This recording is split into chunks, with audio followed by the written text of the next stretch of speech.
case we need to. I don't give a fuck. Well, if I fall asleep or something, that's on you. Holy Jesus, there's a little figure for Mira in the thing now. Yes. Look at that hair. Look at that glorious 80s Falcon Crest hair. Actually, are we live yet? Yeah, we're live now. Damn it! She used a Bellatrix Lestrange. I did. It was amazing. Copyright infringement. But I Oh, God. photoshopped the shit out of its face. Not what I wanted. Fucking amazing. Like, but it's fine. No, lean into the glorious 80s hair. Work that shit. Or sashay away, one of the two. I mean, if you look at my character picture, it's like it's not anywhere near like that. It's not, but I couldn't find any like I window know. hairs that were like a normal long black hair Yeah. chick. Is that Yennefer? No, it's not Yennefer. Never mind. It's not. I was thinking about Yennefer. I really was, but then I was like, no, let's not. Nick does not need copyright infringement on her butt. Thank you. Too late, I called it out.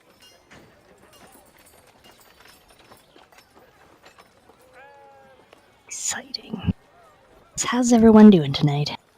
Yeah, shoot the shit for like 5 more minutes while I chalk this down.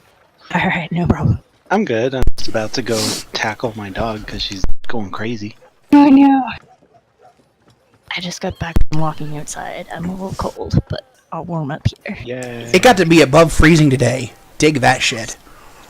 Yes. It's, well, it's not above freezing here right It is -5 right now. I think it actually still is above freezing here.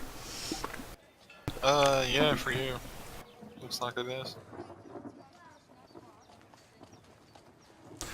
Just the wind chill's a bitch. Yeah, it's 37 degrees. Oh yeah, the wind chill's been fucking crazy. It's about 21 degrees here, Fahrenheit. Yeah, it's -5 degrees Celsius here, which is 23 degrees Fahrenheit apparently. Woo. So it was supposed to get in the 50s today, which I called bullshit on immediately because now it's like super blustery and cloudy and probably going to snow. Oh. It's supposed to be in the 50s here, like, over the next few days. I don't know if it'll make it that high tomorrow, but it's supposed to later this week. Oh, also, I have what I think is good news. The people at Ogunquit Playhouse asked me to come back, so I'm going back to Maine in early March. And Oh shit. yay.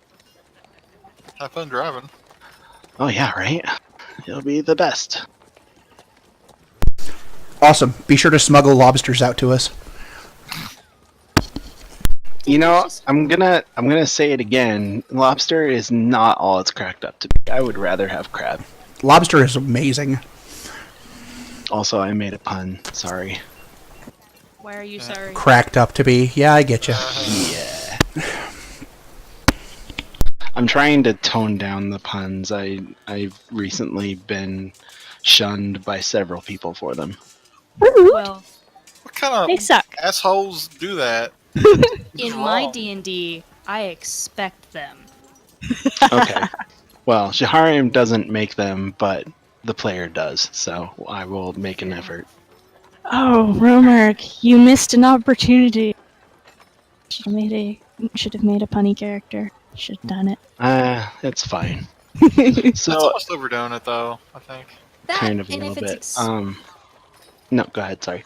all I was gonna say is if it's expected of him, then he gets stage fright, and then nothing cool happens. But if it's Yeah. on the fly, Fair It's enough. true. I was watching Jeopardy tonight, and one of the categories was homophonic animals, and every answer was a pun. It was amazing. Amazing. Also, you know what? I could totally see Jaharim doing like really straight face puns when least expected. Like, no one's really sure he made a pun. Even he doesn't realize he's making them. That's the best though when people make puns and they're like, wait, shit. I've totally done that.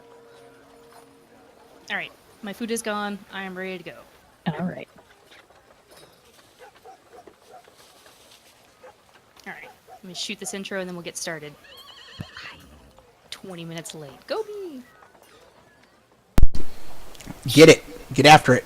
Previously, Skail, the Tiefling Bard, Ibia Tuning, the Asimar Paladin, Ronan Icebelly, the Dwarf Fighter, and Jaharim Eldove, the Wood Elf Wizard, returned to the capital of Kuykendahl to report back to Tymir, the Commons District Manager, with word, and action, that the dire beast plaguing the farms to the west had been dealt with.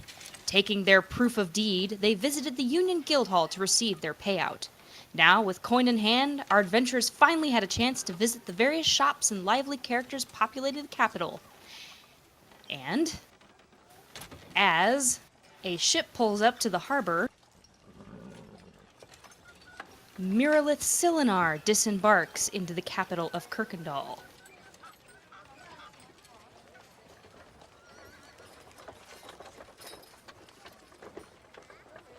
Dun dun dun. Yay! Yay! And here I was going for the ominous music. Tall, dark, sexy, and a whole lot of hair. 80s hair rules. You attract quite a lot of attention in the harbor. You are rather interesting looking. No. Or oh yes? Which, for sailors doesn't take a whole lot, but,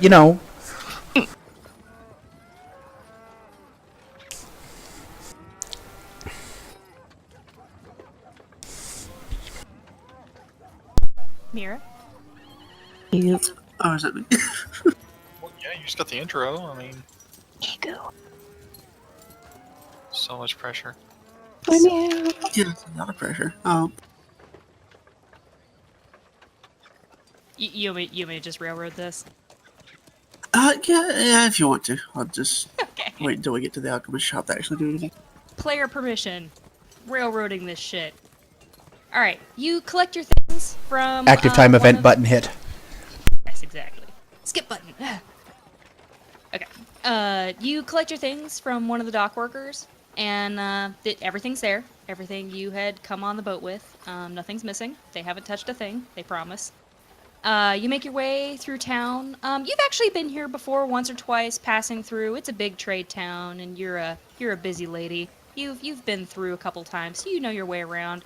Your first stop, the most important stop, is to the potions lady, Miss Ickers. So you head straight there and run into 4 very interesting characters standing outside the alchemist shop, staring just kind of blankly at the oddly dark stone structure and oddly white marble little dips in the stone. It's very intricately carved and not dwarven or human in any way, shape, or form. Leaving what? See what? Rest of the city is If it's not dwarven, if it's not human, what is it? Elven? Is it gnome? Roll. Goblin? Demon? Roll. Shit. What kind of knowledge check would that be? Fucked if I know, but I'm a bard, so I got it. Probably history. history maybe? Yeah, do history. Roll me a history check. I will do that. Mira, I don't know how familiar you are with frickin' Roll20. You can just click on the shit and it'll roll for you. Yeah. Look at that shit. The atoms that make up this. I fucking told you I knew this shit. Don't ever doubt me. B is probably more looking for a way to get in, so I'm not going to roll for her. Wow. Damn. Just very uninterested in architecture. Alright, so the 4 of you that wanted to roll, so it's kind of, you're actually not really familiar with this kind of architecture, even as worldly as some of you are. It's definitely not from this area. You imagine it's probably a more, Western country thing. The stone is actually imported as well. That's not local either.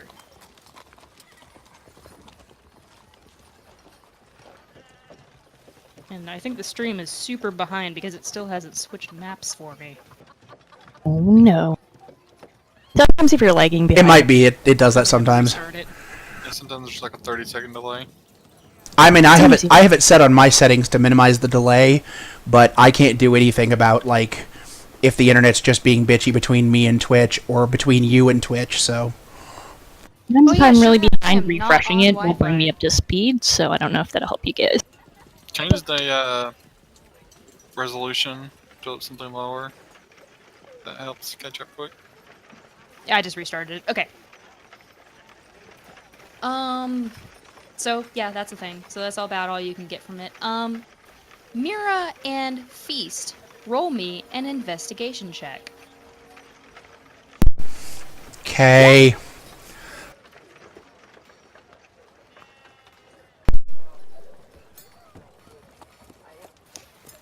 All right, yep, I'll say you see it. As you're studying this gothic ass building, Mira, you and Scale, you guys spot up in the top left corner of the building this symbol. It's underneath the map. It's in white chalk, just kind of like scribbled really small up on one of the top bricks.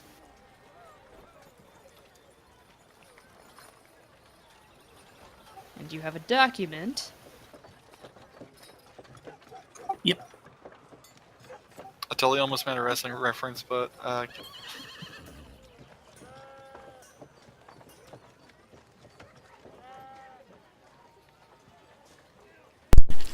I believe the entrance is over here.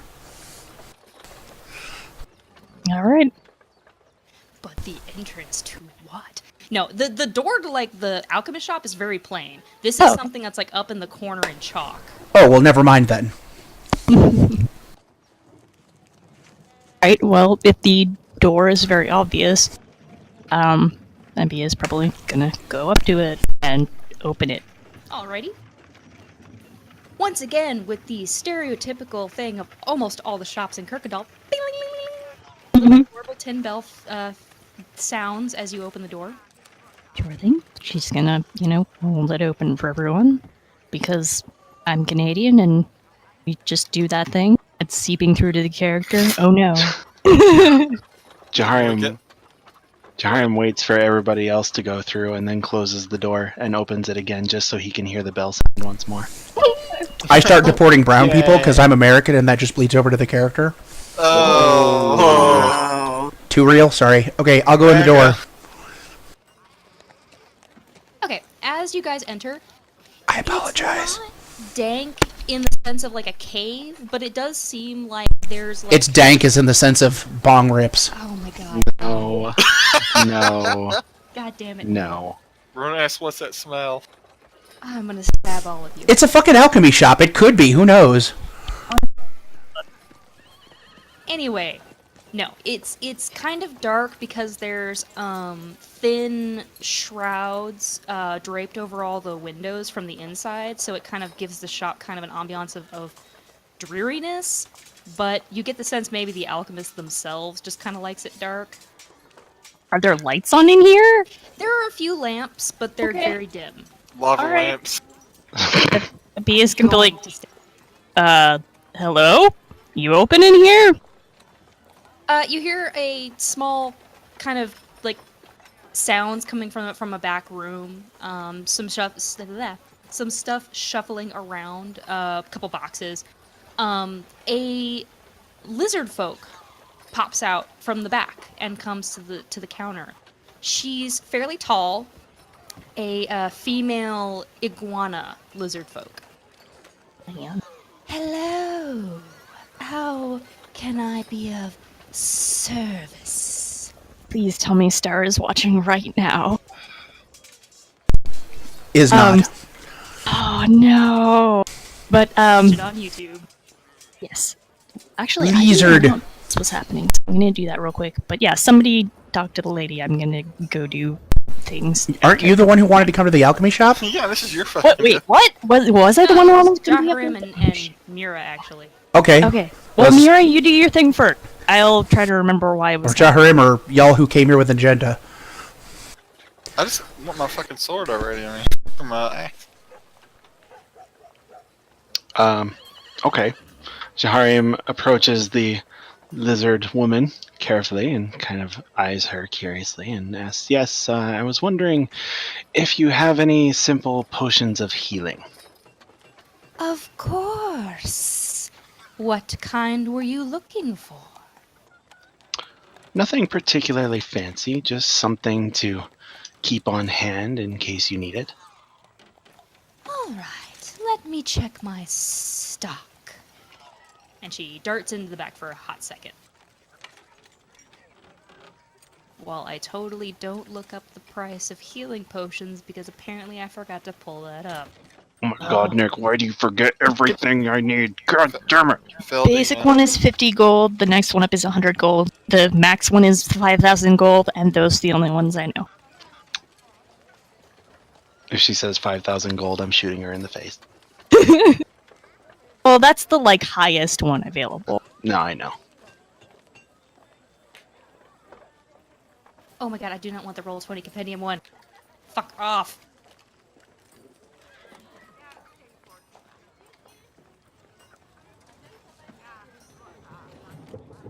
Okay, I'm gonna go with what Kate just said because fuck it. I can, like know what things on and stuff like that, if you want. Telling me the page doesn't help, I don't have a book. Oh, sorry. Rabble, rabble. Rebel. Sorry. Alright, blah blah blah blah blah. Okay, she comes back from the back and she's holding a little you know those things from science class, the little wooden slatted compartment thing that could hold vials and flasks. Yeah. Yeah. She's carrying one of those with like 6 slots and 6 vials in it, and they're all red potions. They all look like what you've traditionally seen a potion of healing look like. She brings it out and she sets it very carefully on the counter and she goes, "It looks like I'm down to a 6. Oh, well. That should be enough. How much are you asking for them? 50 gold pieces per, please." Would you be interested in a trade, perhaps? Perhaps. What do you wish to trade? Well, Jaharim digs in his pack for a moment and removes a folded paper full of some herbs that he had picked out in the forest that he believes are medicinal, and he also pulls out the nice piece of oak bark that he had found and sets them both on the counter. What do you think of these? Would these be useful to you at all? Good call. Let me roll a d20.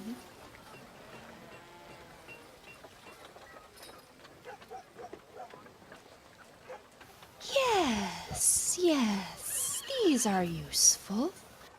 I will take 20 gold pieces off the price. For both items? For both. She's taking 20 gold off of each potion. So, like, she's basically selling them to you for 30 gold now. And there's 6 of them? And there are 6 of them. Damn, that's a really good deal. That is a good deal. Apparently You'd be a fool not to buy.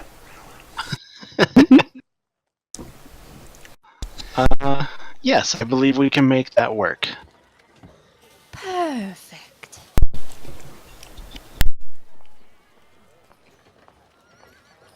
And as you fish out your gold pieces, she actually fishes a little velvet pouch out from underneath the counter and places each vial into a little velvet pouch so that they will not get damaged while you're carrying them. Just gift wrapping them for you. Excellent. Excellent. And he places 180 gold pieces on the counter. Oh my god, I need a calculator. That's 3 times Frantically does math, rolls initiative. 30 times 6 is 180. okay. So you bought all 6. Okay. All right, she hands them all over. Damn. All in their adorable little individually wrapped velvet sacks.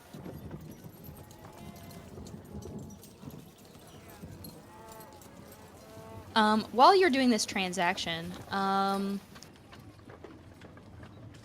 Scale and Mira, you are kind of looking around. Mira, you're interested in potions too, but from that chalk symbol, you have some business to take care of here.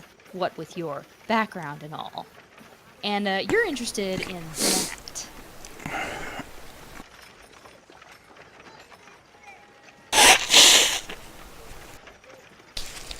Trying to think of what I came here for. I think it might have been for healing potions, but Jaren bought them all already. Other potions. Well, you know, if Ibia asked nicely, he would probably share. Imagine. No, I'm trying to think if there was anything else. Let me look through her notes and stuff. We'll see. But yeah, go ahead, Mira, and do your thing.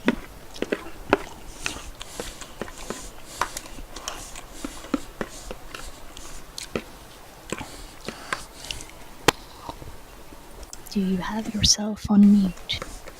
No, I don't. Thank you. Oh, okay.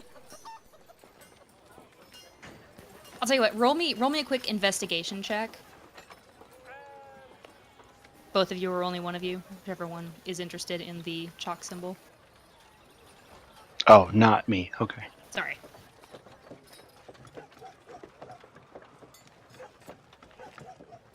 Okay. With a 12, you're kind of going, man, Jaren bought all the health potions. What the shit, man? Mira, however, you are kind of glancing around because, yeah, you'd like some potions, but you really need to get down there and talk to the town information brokers. You need some info about this town, about what's going on, about, you know, marks, maybe? Okay, So, I'll look for I guess a way down below them. good call. With that 18, you take a little glance around and you spot there's kind of a side room out, because there's her counter, the back room behind the counter, and then kind of off to the side there's a door that's kind of perched open. It looks like it might be more storage, but on the ground is this oddly placed, oddly small rug.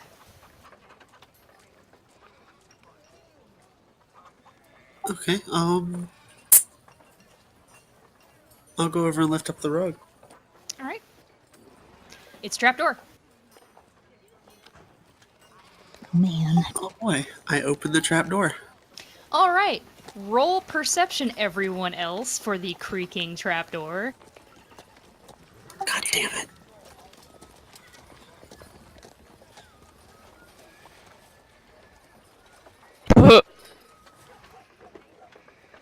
I love my 10 perception. Yes, well. Ronan and Ibia, y'all are just kind of like, man, this chick's awesome. We're gonna stay and talk to her for a little bit. The rest of you all turn as you hear this loud chunk as Mira opens this trapdoor. What are you doing?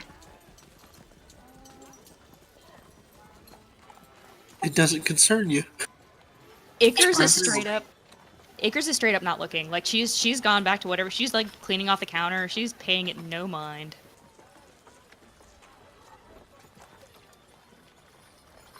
Actually, Ibia is probably talking to her right now, but yes. Fair enough. Cleaning the counter and talking to Ibia. There you go. Rona's just sitting there drinking because that's what he does. There's like a little window bench over on the side, so you're just Yeah. waiting for them to finish up. He didn't give a fuck about this shop.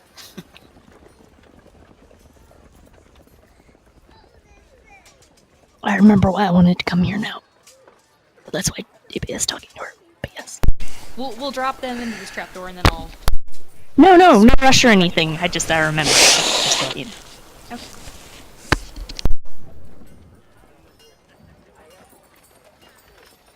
Do you need me to reorder this again a little bit? Do what now?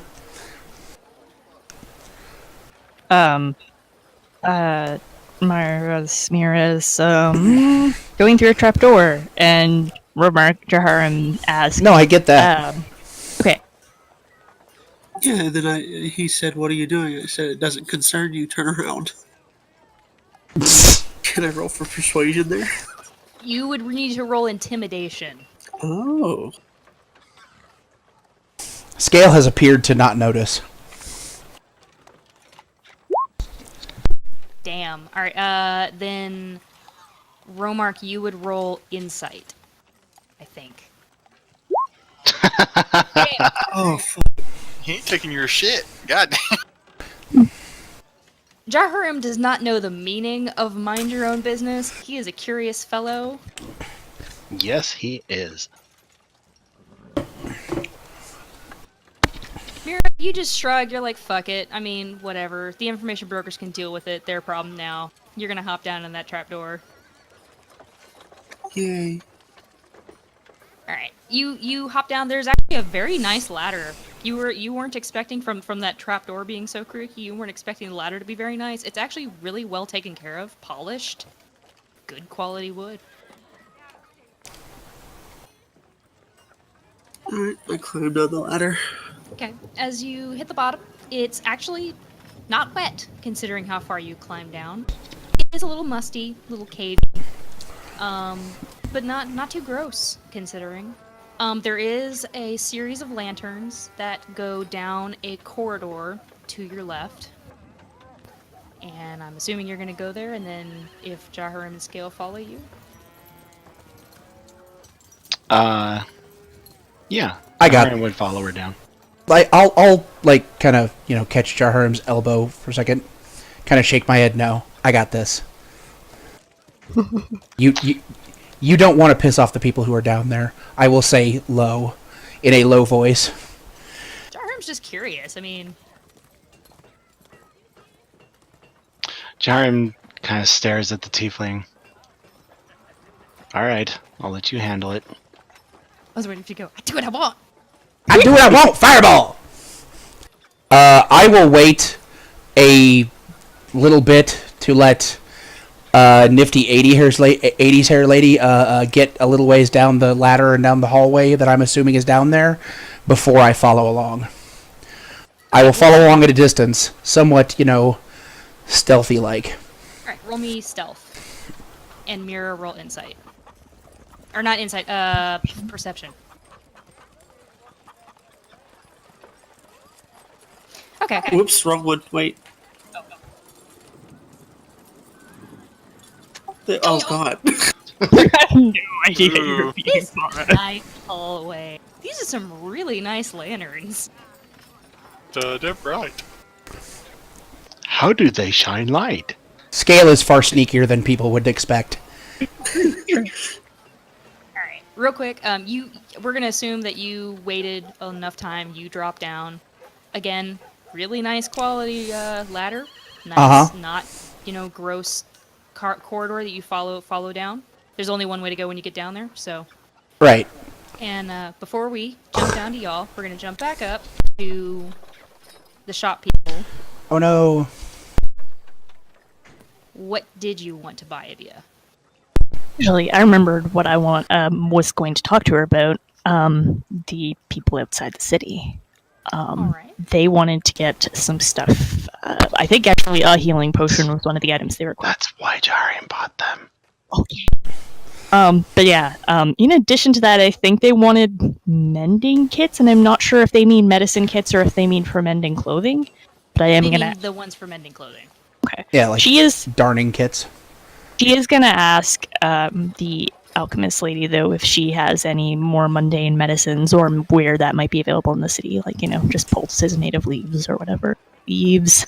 Leaves. You're asking her specifically about poultices and herbal medications and where you guys could find a mending kit? Yeah. You mentioned nothing else. Uh-oh. I mean, I think Jeharnam already has the healing potions. I don't know. Ask about them anyway. See if she pulls out another 6 and is like, "These are the last ones I have." Oh wait, She will mention healing potion as well, but she will also say but I think you sold your potions to my friend Jared over there. I will bug him about your questions. 1 second. I was just making sure that I had all the questions that you asked right now. Okay. I do not sell mending kits here. However, the general store can set you up with that. As far as herbal poultices go, one moment. And she darts in the back to look. Herbal poltergeists. I'm I think- saying that right, I'm pretty sure. Yes, you are. Yeah, poultices. I'm just being a smartass. I think probably the most useful things for a camp like that would be anything like antibacterial, antiviral that would keep things, wounds from getting infected and stuff like that. Also painkillers. Well, yeah, painkillers as well, which you can also do with herbs and stuff. As it turns out, modern medicine based on things like willow bark for aspirin. Yay. Alright, she comes back a moment later. She lays a couple different pouches, a flask, little small flask, and a couple other like little jars and whatnots out. Okay. What's its? And she points out, these are some herbal poultices, and she's also got some general medicine. Excuse me, I'm burpy all of a sudden. Some general. I've been making medicine. terrible old man noises in the mic all night. I apologize. It's alright. All the things that you generally asked for like, general pain medication, general, all those kind of general non-magical herbal stuff. Yeah. The price for each one is 2 gold for the small ones, 5 gold for a larger jar, and 10 gold for the pouch. Okay. She's going to buy 5 small ones because she doesn't know once they get opened how long they'll be good for and that sort of thing. So. Okay. Be sure not to ask any questions like that. Oh, fair enough. Not necessarily even like things that this lady can control, but like how long or how well their storage, like what kind of storage they have there and that sort of thing. But okay, she will ask the lady how long these things are good for and that sort of thing. She'll let you know they're actually good for a couple of weeks. Then since they are dried, basically all they need is to be mixed with warm water and be drank, and they'll do what they need to do. Okay. I imagine the poultices will probably not. Which be is drank, get but turned. Poultices are usually applied to a wound. Yeah, you just bought like the small bits, so it were the little. They basically look like tea bags. Okay. Is what they look like. Oh, do we drop them on people's faces when they're laying down? Sure. But yeah, she Why will. has it got to be thank like the that? She will thank the lady, and she will go and talk to Charim and notice that our fucking tiefling is gone. He's gone! He's loose! So Oh, is okay. 80s hair lady. Yes, but she's not looking after 80's hair lady yet. That's fair. Okay. So while you guys were doing all that, down to the tunnels. Where we are locked in mortal combat with a black pudding. Oh god. I swear Okay, to you God, guys laugh, but If we split the party a bunch I of don't laugh because those sons of bitches are 12 hit dice. Fuck that. actually in 5th ed they are not. I think that's an elder black pudding. Ew. The basic one is. Yeah. depends on how much of a dick your GM is. That's true, but I fought I didn't fight. We escaped a black pudding last time I fought. Last game I had with Burb. Poison. Black pudding. Black pudding. Oozes and puddings are things to never fight if you can help it. Yeah. Yeah, like, no, you we ran away. When you've got a random rogue that thinks throwing a vial of acid at a slime will help. Shut your goddamn mouth. Sometimes it will. I threw a torch in the other direction, and it went after the torch, and we fled. I think he's referencing Marley being a dumbass. Oh, okay. Yep. Ass. Well, in Marley's defense. I would be surprised if we encountered a black pudding down here, though. So, You're not. yeah. So you say can't trust you? There's nothing but, like, there's nothing left but a high-heeled shoe and some 80s hair, like permed left on the thing, and there's a black pudding just blah, blah, blah, blah. Scale just kind of moonwalks back out of the thing, climbs back up the ladder. What was down there? Nothing. Nothing was down there. She actually was the black pudding this whole time. I don't know I don't know if she got eaten. I don't know if she was the black pudding. Either way, I don't want to know. We're gonna go get dinner. We're gonna drink heavily. OOC aside, Sorry. I don't mind the bits, but when they go more than 5 minutes. Too bad. Doesn't like it more than 5 minutes. Got it. So what's up now? Anyway. Alright, you guys make your way down. Mira, you step out first. It's actually not too gross for an information broker. You've been in some grosser cisterns in your time, and they have smelled. And this one actually isn't all that bad. It seems that this city keeps their canals pretty clean. As you step out into this kind of circular stone area, it's fairly large, and I don't have a map because I'm a terrible person. The worst. Absolutely the worst. There are several people milling about. There is a tall, dark-haired human male sitting at a large, what looks like a guild table. It's, you know, a nice wooden table with like some maps laid out, some pins in them. He's kind of looking over them. There are two halfling twins with auburn hair and freckles that are sparring. There is another male tiefling. He's a little stockier than the one you met upstairs. He's one of the wrestler-looking ones. No, he's not quite that stocky. He's more like pro wrestler stocky, but not overly so. Okay. John Cena. Yes. Do do do do. He's black-haired. Then there's also a male kenku. Sitting over messing with a small flute. He's a magpie kenku. And he's kind of chilling, just kind of bobbing his head, playing a little flute, doing his own little thing. And after about a minute, Skail, you also enter the room. Sure. These are the information brokers. You know this from your times, you know, doing what you do. Being bad. Okay, I go up to the first one and ask, if they know of any,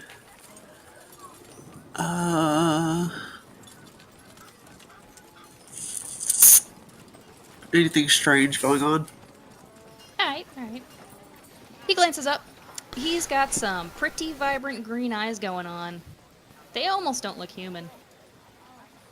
But he smiles. He offers you a little toothy grin. He's like, well, hello there. You're new. What may I call you? And he winks. Oh boy.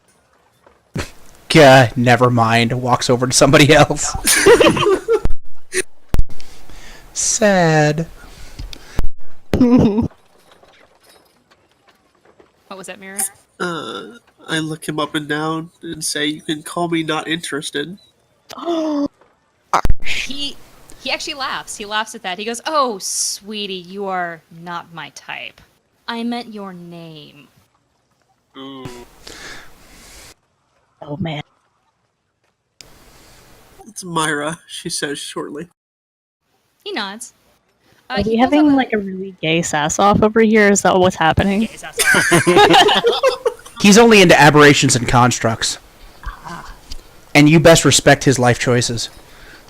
Fair enough. Anyway, he pulls out a small ledger.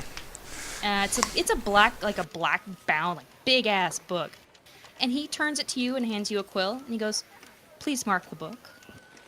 What this is, you don't have to roll insight for this. As a person of your ilk, you recognize this. This is basically an information broker's like, we scratch your back, you scratch ours kind of situation. They literally just want like a little notation that you've been there. They're not asking you for any information yet. It's kind of just like a token. Alright, I just quickly scratch my name down. Okay. He nods, he accepts it. He taps his chin, he goes, interesting things going on. I mean, we're a big town, new around here. Newish for a town anyway. While this is going on, Scale, what are you up to? I'm just hanging out in the background, looking at things. You're just listening in, kind of looking around? Sure. Just, kind of being unobtrusive, just seeing what's going on. Okay, well, while you're being unobtrusive, the two halflings take an interest to you, because new person who is not talking to... Also, I am deeply interesting. Also deeply interesting, especially to... They look young for halflings as well. Okay. Brought on over to you. In unison, they say, "Hi! We're double." Oh god. Scale will just regard them for a moment, trying to assess how to take that. Noted. He'll stick out a hand. Scale, pleased to meet you. In unison, the first one takes your hand, shakes it twice. The second one takes your hand immediately after the first one lets go and shakes it twice and goes, together, "Pleased to meet you."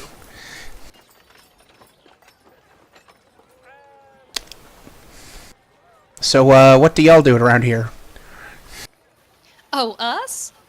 We're just... And they look at each other, and then they look back at what you assume is their boss.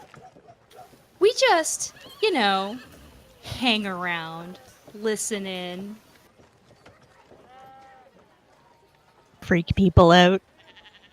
50. Well, if they want to freak me out, they're going to have to try harder. I get weirder shit than this with my breakfast cereal. Well, duly noted. As they're talking to you, a male dwarf actually comes in from another, it wasn't really a doorway, it was just kind of like a An alcove? Yeah, shadowy alcovey area. He's got darker red hair and dark eyes, and he gruffly, "Double! Leave the man alone." "Aw, but Hall," I said, "leave the man alone." Ominous. Not dwarvish enough, Nick. Sorry. That's quite alright. They have yet to do any harm, that I've noticed. Roll insight. Oh no.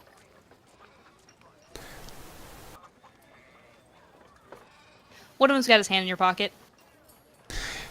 Take the hand by the wrist. I said that I've noticed. The one twin who had his hand in your pocket at least looks slightly put out.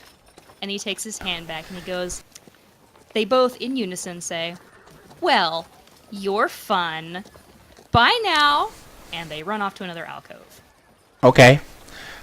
I'm going to surreptitiously do a quick check, pat down to make sure that, my shit is where I left it. No, you caught him before he took anything. Right. The dwarf walks up to you, arms crossed. "Sorry about the twins. They're a handful." Two, if you're into such things. He kind of, no.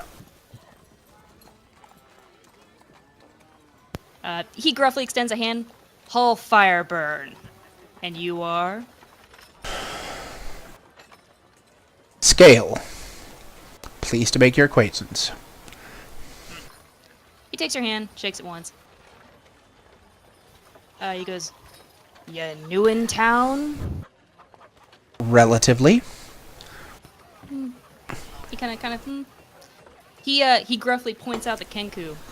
He goes, "Well, if you run across any, interesting," and he makes giant air quotes, "any interesting goods that, none of the, upworlders want, you just, take it over to Bubble over there." Duly noted. I appreciate the information. What was that? Last Did you say the Kenku's name was Bubble? Well, that's what Hall just called him, yes. Excellent! Amazing! Sorry. Get excited about Kenku. Don't get too excited. I will never speak to Bubble. Aww. But He's your fence. Okay. I'll definitely be speaking to Bubble. Yeah, Exactly. the need for money is too great. Bubble is not his full name. That's just what Hall called him. Either way. Fair enough. Okay, back over to Mira. He's skimming his map, and he's like, well, heard a group took care of that dire wolf that was bothering the western farm, so that's taken care of, and he seems to move a pen and crosses off a section with a big red mark. He taps the quill to his chin. Oh man, that was us, guys. Is that Kate? I was just saying, oh man, that was us, guys. Somebody foiled our direwolf plans. No, it seems like this map is like just kind of like the regular like goings on. It actually seems like he basically has all of the job board stuff, like just kind of like written out on this map, plus some other stuff that you haven't seen before, like some, you know, markings next to all the towns going north into the mountain pass and stuff. Ooh, handy. Was there anything in particular you were looking for, love? Anything of value? Value. He's thinking. I am legitimately trying to find my damn notes.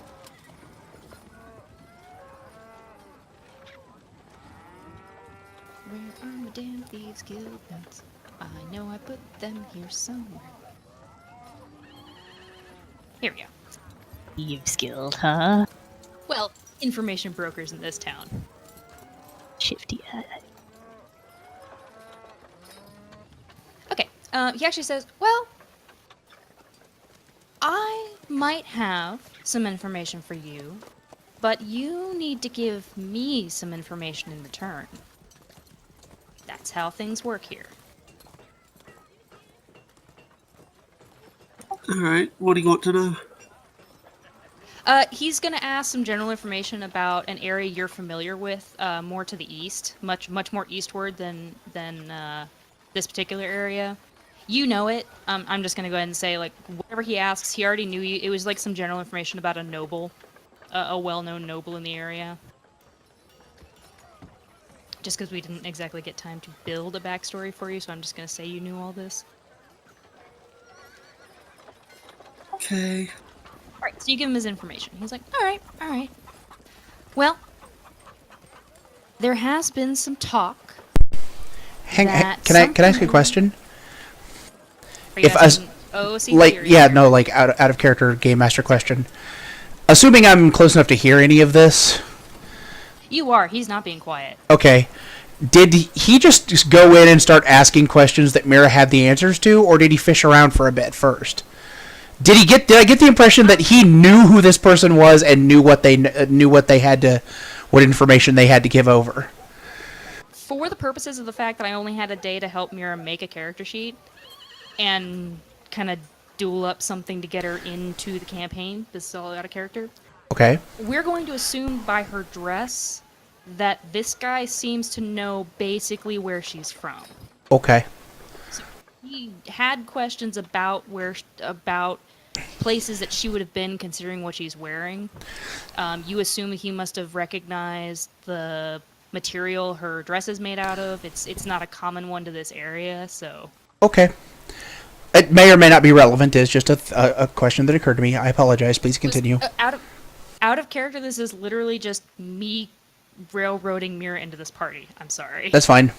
If it feels rushed, that's because it is, folks. Expect me not to help because I'm not here to help.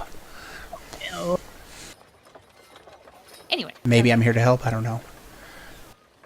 He kind of pokes around at the map, and I'll actually drop us to the main map so that you can see.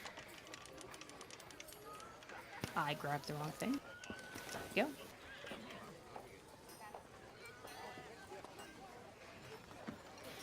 So basically, he's looking at a map that looks exactly like this, with some various markings and thieves' cant things written all over that you can't exactly read. You're not familiar enough with the symbols and whatnot.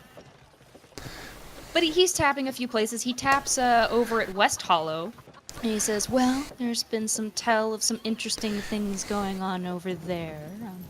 the usual swamp creatures attacking town, you know, that whole hullabaloo type thing. He taps over at Dan Todir, that north of the lake there in the mountains. He taps up there and says, and there's been some talk from dwarves coming down to trade that things have been a little interesting up north. And he taps down in the south near that Arbington. On his map, there's actually quite a few other little dots all over that kind of coastal area. Like there might be some other maybe unnamed little towns kind of in that area. And he taps that general area and he goes, they've been trying to settle over here on the coast, and of course, you know, growing pains out there in the wilderness. So, that's about all I've got for now. Alright, thank you for the information. He smiles. He glances over to the tiefling, not to Scale, to the other tiefling. The less important tiefling. The other tiefling. He goes, Trouble, was there anything you wanted to ask the lovely lady? Trouble. So Oh my god! Oh my god! They have everything here they need here for the fucking Team Rocket opening. The Team Rocket motto. Not the Team Rocket motto. Just for the audience, this is what we have. So far, they have met a double and double, a trouble, a hall fire burn, and a bubble. Oh! God damn it. That too. I love you. I hate you. I spend so much time. I don't hate you. I mean, hate you there. I think I already told you, BG, because I couldn't keep it in. I was like, no, someone needs to know. Oh, you never told me. Did I not? Who the fuck did I tell them? Somebody knew. I think it was me and Kate, because you were like, somebody needs to go mess with the Thieves Guild people, and that's why I had some, like, I don't remember, like, the charlatan The background Thieves' and stuff like that, and the Thieves' Cant and stuff like that. Yes, I'm super proud of them. Anyway, Trouble just kind of gruffly like, huh. Not right now. And what you assume is the guild master just kind of shrugs and he's like, alright, whatever.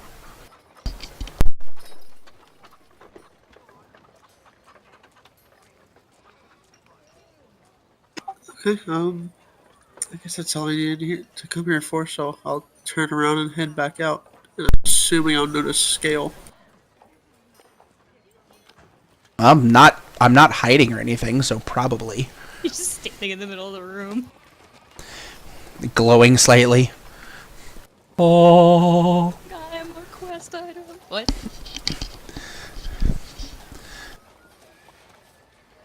Alright, then, yeah, I'll look at Scale and ask, why are you here? Why are you here? I think it's pretty obvious. I'm assuming you overheard all that. That's a safe assumption. If either of you glance back, the guildmaster is grinning like an idiot while you two are having this standoff. Let me cut to the chase here. I'm not here to cause any problems. Whether you believe that or not, there's not little I can do about that. But I happen to be hanging around on my own affair, on my own business. We're in town, selling wolf chunks, various other bits and bobs. And I generally just poke around and see what interests me. The guildmaster is writing furiously on his map. Can I roll a perception check? I'm assuming that's why I need to know that they're the ones that killed the direwolves. Yeah, that's basically what you're getting, because I'm not going to say you have to roll insider perception for that, because he just blatantly said they were selling wolf parts, and the guildmaster just got done saying that someone took care of a dire wolf, so... Yeah. Okay, so we'll just say that. Links I can knew be that. made. And you're Basically with that group flex. You're with that group upstairs, aren't you? After a manner of speaking, yes. Are you the ones that killed the direwolves? We are. dire wolf. There were many other wolves. There was just one dire one. But you murdered the shit out of it. We did. We fucking wrecked that thing. Sweet bullshit. None of us died, so. Mira's eyes light up. I've been looking for a party to go with. Out looking for some a way to make some coin. Would you be interested in another? That's entirely possible. What is it that you do? I stab people with lightning. Well, that's fucking. You're hired. I'm sorry. I mean, I don't even care if that's actually true. Just having this act to make a claim like that, you're fucking hired. Scale is our HR now. I mean, who better than a charlatan? Well, look at what we have so far. We've got an elf that seems to be a nice guy, but he's a nice enough guy, but he's pretty boring. Damn. There's a paladin who seems to be a very nice person who has one arm. And that's been okay so far, but still, Scale has dubiousness. Again, sorry, that's just the world we live in. Occasionally we're going to have to run across cliffs away from lightning-based monsters, and people without two arms tend to fall to their deaths and occasionally drag tieflings with them. These are things you have to think about. And a dwarf who is a stout fighter but a raving asshole. Drunken asshole. Drunken. Who has threatened to kill me at least 4 times so far. And I have, like, if I had done anything to deserve that, I would cop to it, but to my knowledge, I haven't yet. Oh, wait. I mean, there are people who want to kill me who I have given good reason to want to kill me. I do not know that I've given the dwarf a reason yet. Of course, he seems to just throw threats out in every single direction and has doesn't seem to have any desire to carry through with them, which is why we haven't, done anything about that. But, like, random hot chick with 80s hair and goth boots is, like, the most interesting thing I've seen today, so fucking why not? And on that OOC party rant, let's take a short 3-minute break for peeing. Just saying, I have perspectives on things. I also need more tea. Yay!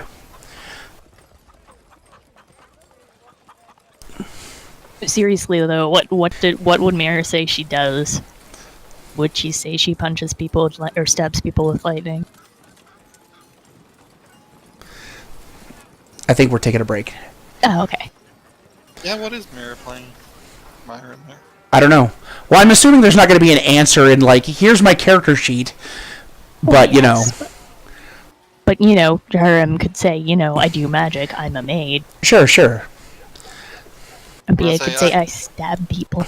I drink a lot and Yes, you do. slash people.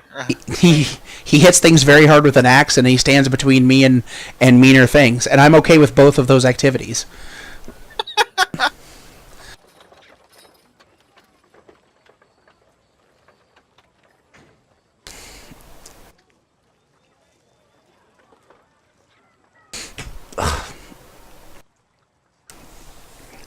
I want to make a note that on that map there, at the bottom right, it says not to scale. Before we're done, it's going to say not to scale.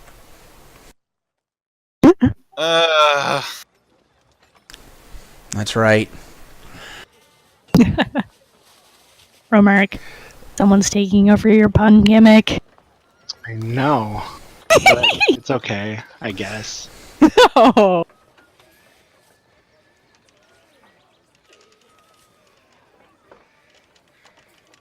Oh no. I'm so sparkly.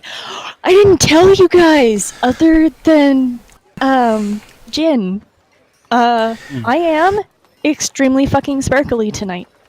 I'm a little Why? bit less sparkly since I had a coat on for a bit and some of the sparkles are now on the inside of the coat. But I used one of those bath bombs from Lush that has like all the glitter in it and shit. Oh no. Yes, it's amazing! Don't oh no me! This is the best fucking thing! I'm some sort of glittery mermaid! You're gonna have fucking Oh, glitter no. everywhere now. It's gonna be like all your sheets and. Oh well? I did I not don't know get that Kate was it. obsessed with glitter. Glitter's amazing! I am a little. I love glitter a lot, honestly. No shit. But you're killing the fishes. This is actually glitter made of seaweed, so no, I I'm know. not. Well, some people are just being over the top about things. Well, to be fair, is a lot of glitter out there that's made of like microplastics and things like that. And fair enough, but like I know Blush and a couple other companies make their glitter out of seaweed, and that's environmentally friendly and shit. Weird thing to make glitter out of. I have a natural aversion to glitter because having worked dance competitions where everybody's wearing glitter and then trying to clean that up later, it just doesn't happen. It just doesn't happen.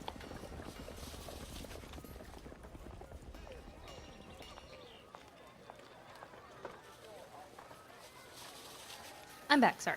No worries. Welcome back. We had to pee. Okay.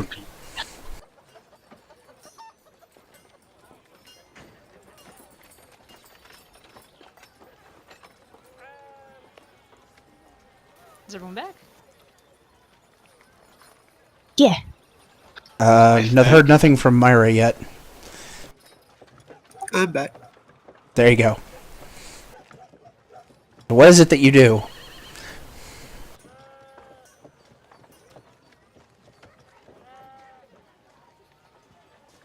Hang on a sec. Discussing secret things. Okay. I'm gonna say that I'd rather you didn't right now. All right. Yeah, please don't blow Scale up yet. I'm just. Gonna I'm a say that gentle if- boy. I will preface this right now. If you did anything like that down here, you would get jumped by the entire information brokers. Oh damn. Okay. This is a non-combat zone. You would have two tiny halflings, a very angry dwarf, and a tiefling punching you. In the gooch. While the, Ow. In the grundle. while the guildmaster grins and watches because he's a creepy. Because that's how he gets off. Probably, you don't know. Maybe I do know. He's into fisting. Well, you certainly didn't ask him his name, so I didn't. you're not. Oh asking my anyone God. if he sees their name.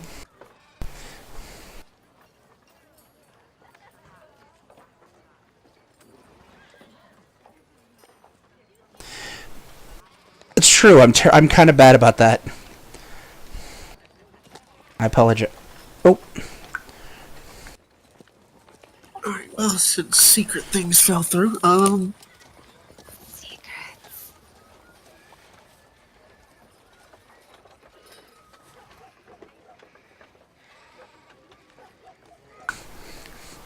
great. Since he kept messaging me, I accidentally sent Craig a picture of a tiny weenie dog. I mean, there are worse things to get accidentally sent. I mean, That's so cute. I love this tiny dog. He is roughly 2 bananas in size. Yes, yes, Aw. he is.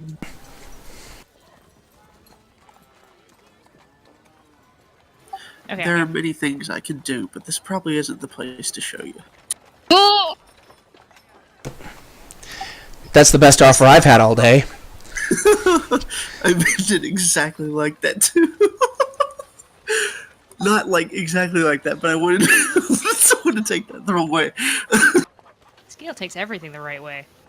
So you're gonna need to roll persuasion and performance and athletics. No, that's only if they go back to a tavern room together. Oh god. And gotta roll religion too. Hey-o. Or else you don't feel guilty afterwards quite the right way. I was going for the oh god, oh god, oh god. You might even need animal handling and acrobatics. I mean, I don't know. Oh god. Exactly. Okay, we've gone a little far afield here. Alright, well, that works for me. Sure, come along. And then the two skip back arm in arm through the causeway. Tra la la la la. Oh god, black pudding. By the way, in the stream chat right now is the doggo. The tiny banana doggo. In the stream chat? Yeah, I put it in there. I do not see it. Oh, sorry, the stream chat channel in Discord. Oh, My gotcha. apology. Haha. In our secret Discord. Secret It's Discord. really Secret tunnel. Banana wiener. please. Okay, I'm Right. for the sake of brevity. It's already 8:45. E- Alright, you guys truck your way back. It's lovely, well lit, lovely.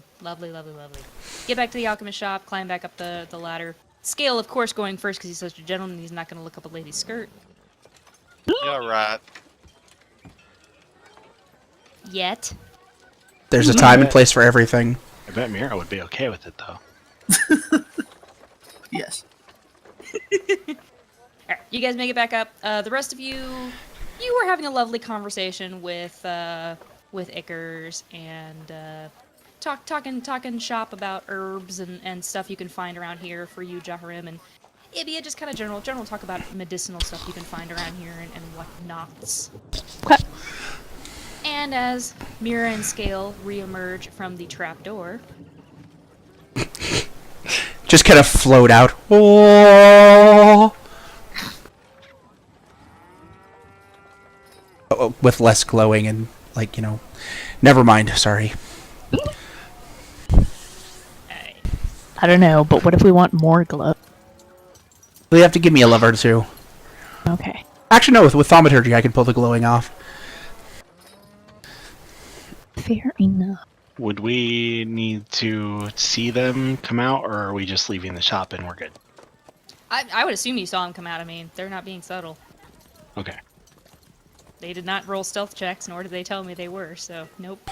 We are the worst spies ever. Worstest. Here's what I'm figuring. If the shopkeeper don't know this is here... Okay, there's no way the shopkeeper doesn't know this is here. I'm gonna say this. Shopkeeper absolutely knows that's there. Yeah, there's no way the shopkeeper doesn't know that's there.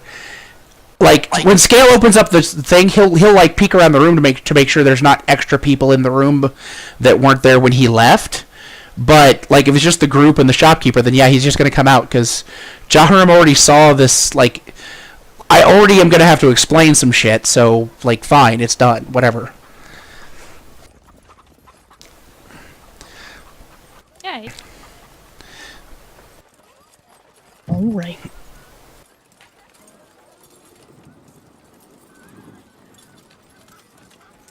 As you two exit and you walk out into the main room, Ickers just kind of smiles knowingly and says, "I hope Faust wasn't too unagreeable." Oh my god. Sorry. I'm surprised I didn't see any tentacles. He is sadly human in this universe. Faust.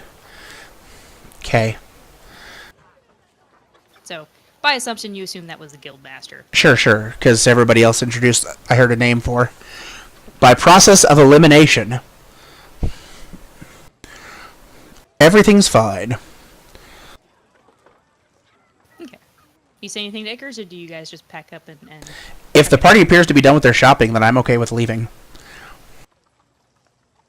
Alright. Ronan, Yes. Jaharim, anything to add? Not really. He's just We're good. just staring at the window, drinking. Wait. Steadily getting drunker. Scale is imagining that there's a decent chance that if Myra just came with us and started like adventuring, like Ronan would just never ask. Just be like, just new person, whatever. I mean, he just kind of there's joined us without asking. There's just like a decent chance he'd just be like, no, alright. Pretty much, yeah.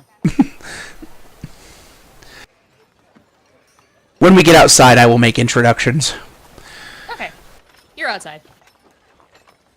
Oh, also, as you step outside, it's early evening now. You spent most of the day kind of trolling about, getting your shit done. Getting paid, spending monies.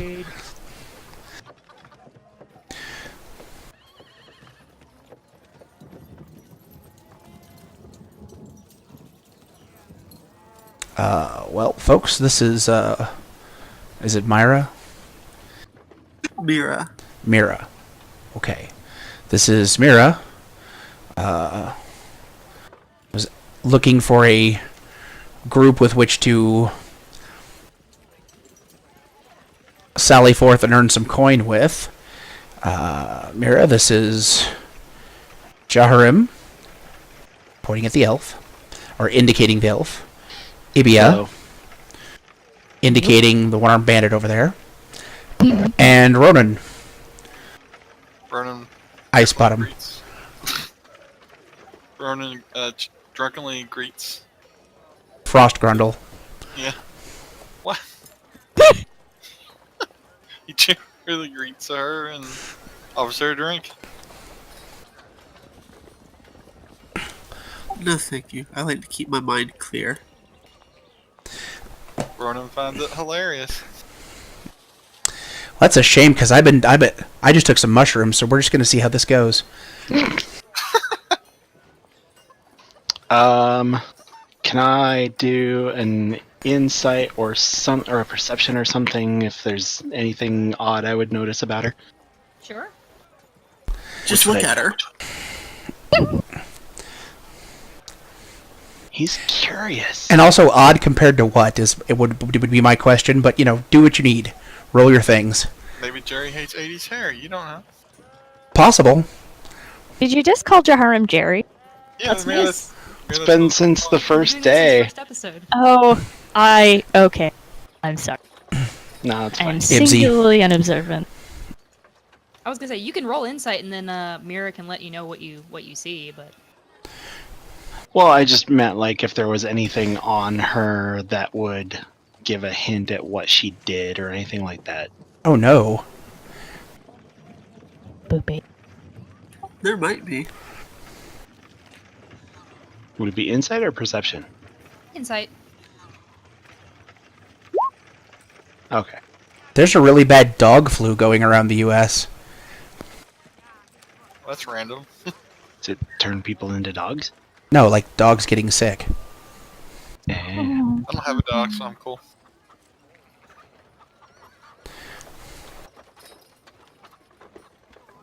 It is entirely up to you, Mira, if he sees anything.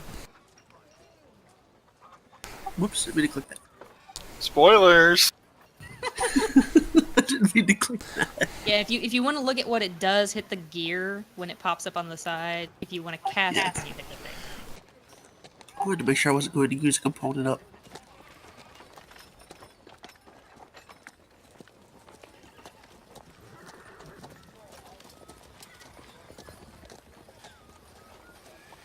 Anyway, while Mira's looking that up, I'm just going to quickly, as the DM just mentioned, so now you've had 2 different vendors send you to the general store for the blankets and the mending kit.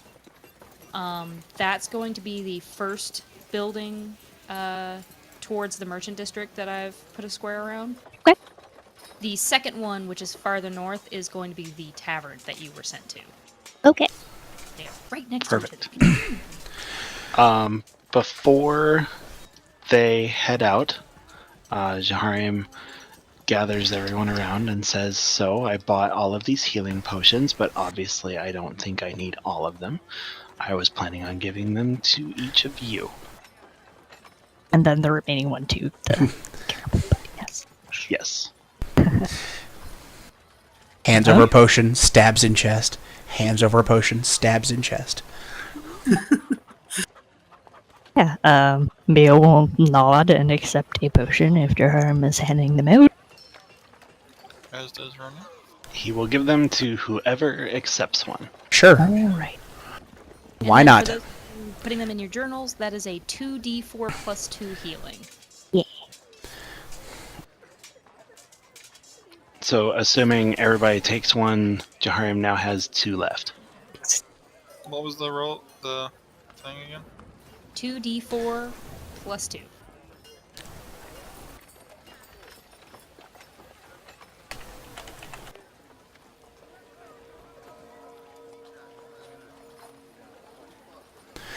Noted.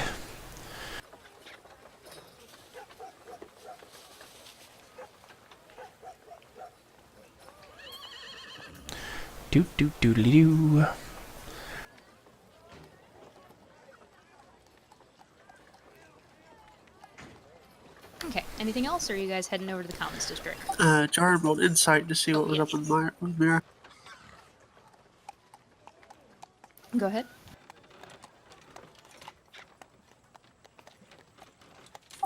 You'd probably notice the crystal sewn into her glove.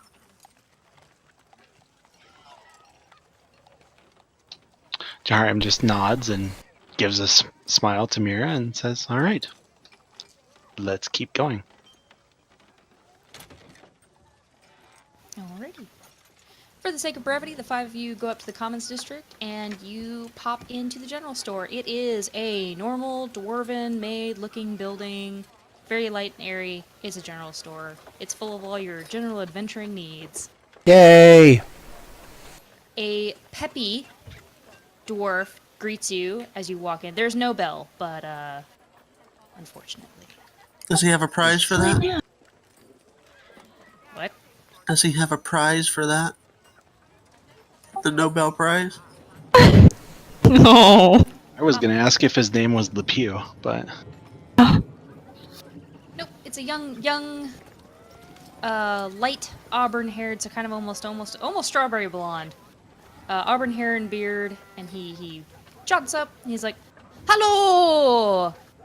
What can I get ya?" Oh, is it another door? It is a dwarf, yes. Roll initiative.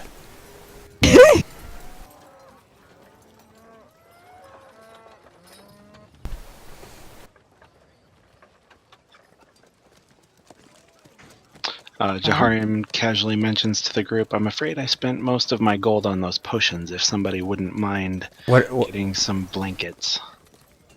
Yeah, blankets. How much are your blankets? Oh, let me go check. And Please he do. jumps down off his little stool behind the counter there, and he walks over to a little display, couple different things on there. Got some, tent rolls, bed rolls, and of course, blankets.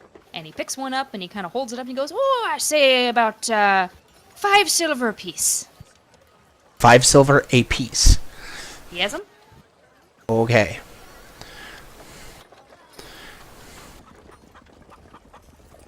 How many you be wanting? Hold on, let me do some math. You said it was a bedroll?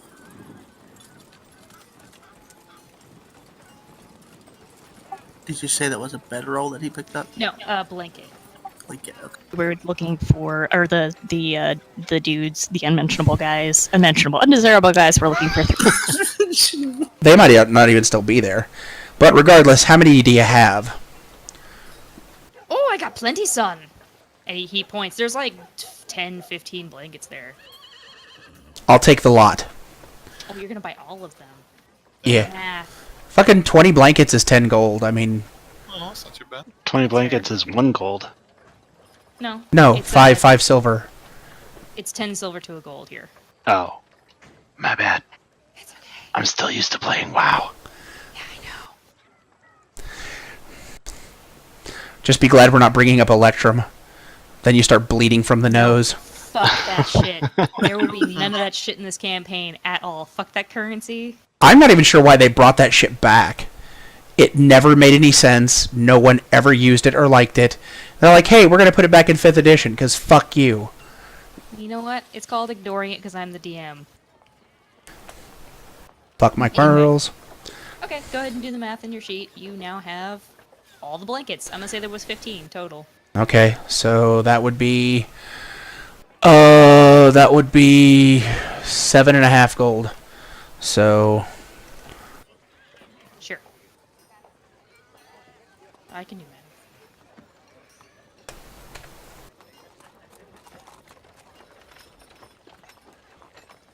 He gleefully takes your money and sets it inside his coffer and rubs his hands together and goes, "Was there anything else I could get ya?"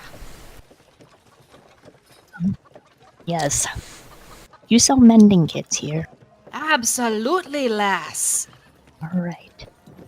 And he jaunts on over to another little display, and there are a whole bunch of different kits on display. There's one set propped open of each kind of tool and kit to show off what all's in it. And he points to the mending kits. And there's like 3 plus the display piece. Okay, well, she will buy the 3 of them. I need to go look that up. Hold on. Oh god. They might She will be buy the 3 of 1,000 them gold if I can apiece. afford them. You cannot change your decision. Guys, looks like I'm leaving the adventuring party. I have to stay here and work off my debt.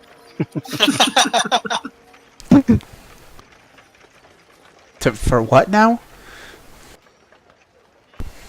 I'm kidding. This is for a mending kit, but she was kidding. Okay. We'll come check on you after we've killed another direwolf. Pile of dire wolves. Turns out they killed the last one in the entire country and they never come back. Oh, right, I made this item up. It's 10 gold. A piece. G'bay. That's a hell of a sewing kit. It has, like, a lot of supplies in it. It's good for 20 uses.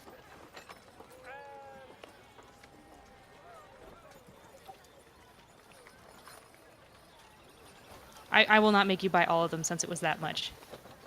You can just buy one.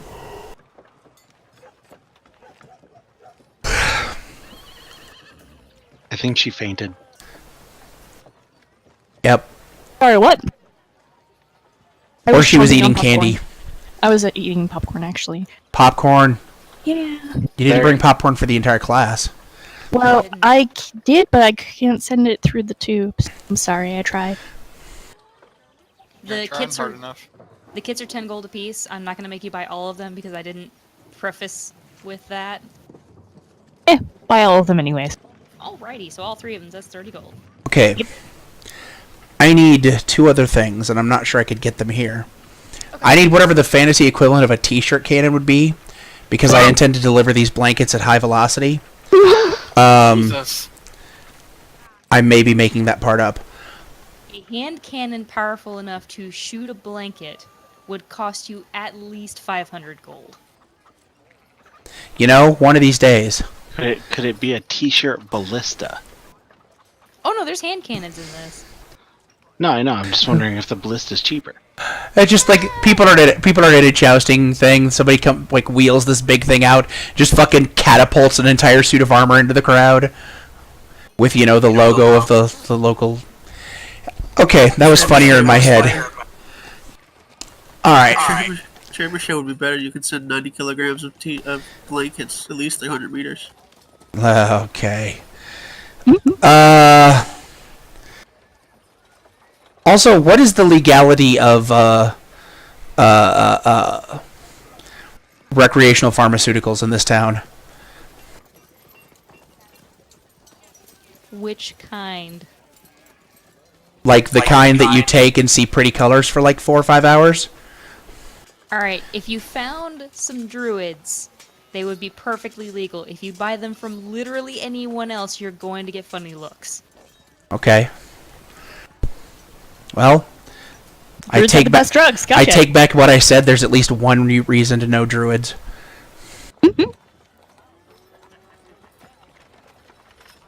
They have the best herbs. Okay. New theory as to why that one guy knows Daniel, because he's his drug dealer. Friend, lover, or drug dealer? Oh, the Bia's working theory was Daniel's an informant, but he's a drug dealer. Porque no lo dos. Okay, no, I mean- Anyway. Alright, for the sake of brevity, you bought the things. Yeah. So, we're not sure where these people actually, if they're still around or not. So what are we going to do with these blankets? Because we need to do something with them, because I'm not going to carry around these. Ronan's not going to carry around all these blankets like for days. We need to figure out what we're going to do with them. You could literally just go outside and talk to the undesirables. Yeah, Bia's gonna say we should, get a room at the inn, make sure that's taken care of, and then, or did we do that already? You already have a No, Not been to the tavern yet. we have not. Okay. So let's go do that. So do recall that you have to stick around town for at least half of tomorrow to pick up all your shit, so... Yeah, Yes. we have We weapons. could Swords. Yeah, we could split into 2 groups. You could. Splitting the party is always the best idea. Let's split up, no. gang. I'm not even being ironic. Splitting the party is always the best thing to do. Let's split up, gang. Yes, let's. I'd recommend Ronan go to the inn and whatnot because he's kind of drunk. But it's just me. Alright. I'm going to Since- assume I know how this is going to go. That Jaharim and Ibia are going to go talk to the Undesirables, and the rest of you are going to go to the bar. Yes. Probably. That's fine. Well, if you Unless want to Skail come with. wanted to go with them, I'm just assuming. No, it's fine. I mean, they will hand out the blankets to the people who need them. That I have faith that they will execute that task diligently. So I see no reason to personally be there. Okay. Scale honestly likes to do his charity from a distance anyway, Fair enough. That way your face doesn't get too recognizable. right? People don't keep coming up to him going, "Oh, you're such a nice guy. Help us with this other thing." And he's like, "God damn it, leave me alone." Pay me! Jaharim Well- secretly wants a statue of himself erected. Abby is going to All he wants erected. Abby is gonna take those blankets over one shoulder, because she only has the one arm to hold them with. But she does have 2 shoulders. She does have 2 shoulders. This is correct. Jaharim would gladly help her carry said things. Listen, he can carry all the fuzzy hand things. It's fine. Actually, hilariously enough, her strength is not that high. He is Hey, a you're a very dexterity-based. dexterous paladin. Yes, she is a dex-based paladin. Doesn't it have to be You're a like at rogue least paladin. 13 to be a paladin or something? Or do they not do No. that anymore? You're Is that They don't do that That's only for anymore. multi-classing and now, isn't it? Possibly, but her Yeah. strength is 13, so I mean... I don't. Whatever. It's I'm just still trying to familiarize myself with how 5th edition works now, because I'm old and the D&D of my past is dead, and the D&D of my present is stupid. Anyway, for the sake of brevity. Alright, Ronan, Yes. Mira, and Jin, sorry Scale, Ow! go to the tavern. It's literally right next door. You pop over. We're gonna skip over to the Undesirables, and then we'll get Okay. with you. Okay, so Jaharim and Ibia make your way down through the commons to the gate. I'm gonna go AFK for a moment while you're doing this. Okay.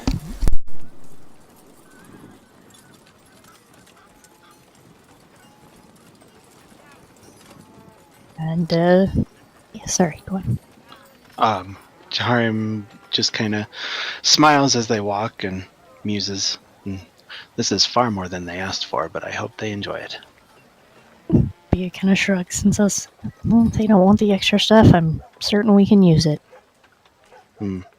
Perhaps we could sew all the blankets together and make a sailboat or something. You're not real familiar with sailcloth, are you? I'm afraid not. Alright. I wouldn't recommend using these blankets as a sail. Fair enough. Yeah, Bia's gonna head out through the gate. Looking around for that kid that caught them the first day, or maybe some faces she recognizes. Roll perception. Alright.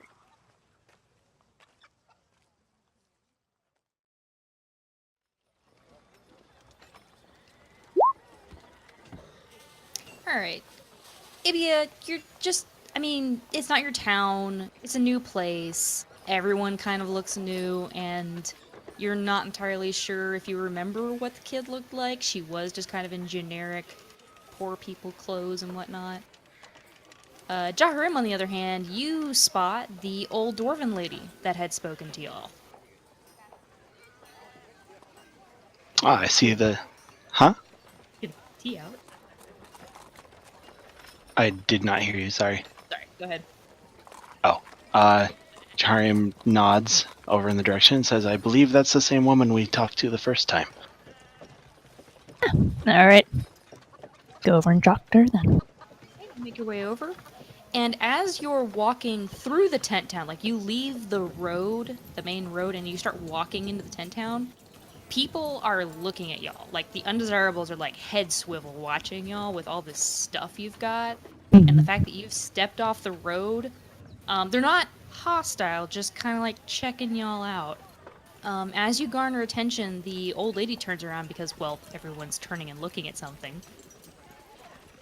Oh, hello, dearies. Hello? Hello? Do you remember us? I do. We have brought you all of the things you asked for. And then some. Her eyes light up as she realizes that you mean all the things that you have with you, not just what they had asked for. She quickly turns to another child, a different child, male this time. Looks like a, possibly a young orc. Maybe half orc, you're not sure. Alright. She turns to him and she says something in Orcish to him. I don't think either of you speak Orcish. Nope. Negative. Okay. Might know some swear words in Orcish. Being a sailor. Probably, but it doesn't sound gruff. It kind of sounds like basically just go over there. And the young boy trots off into another tent, and you hear some rummaging. Ook Loktar.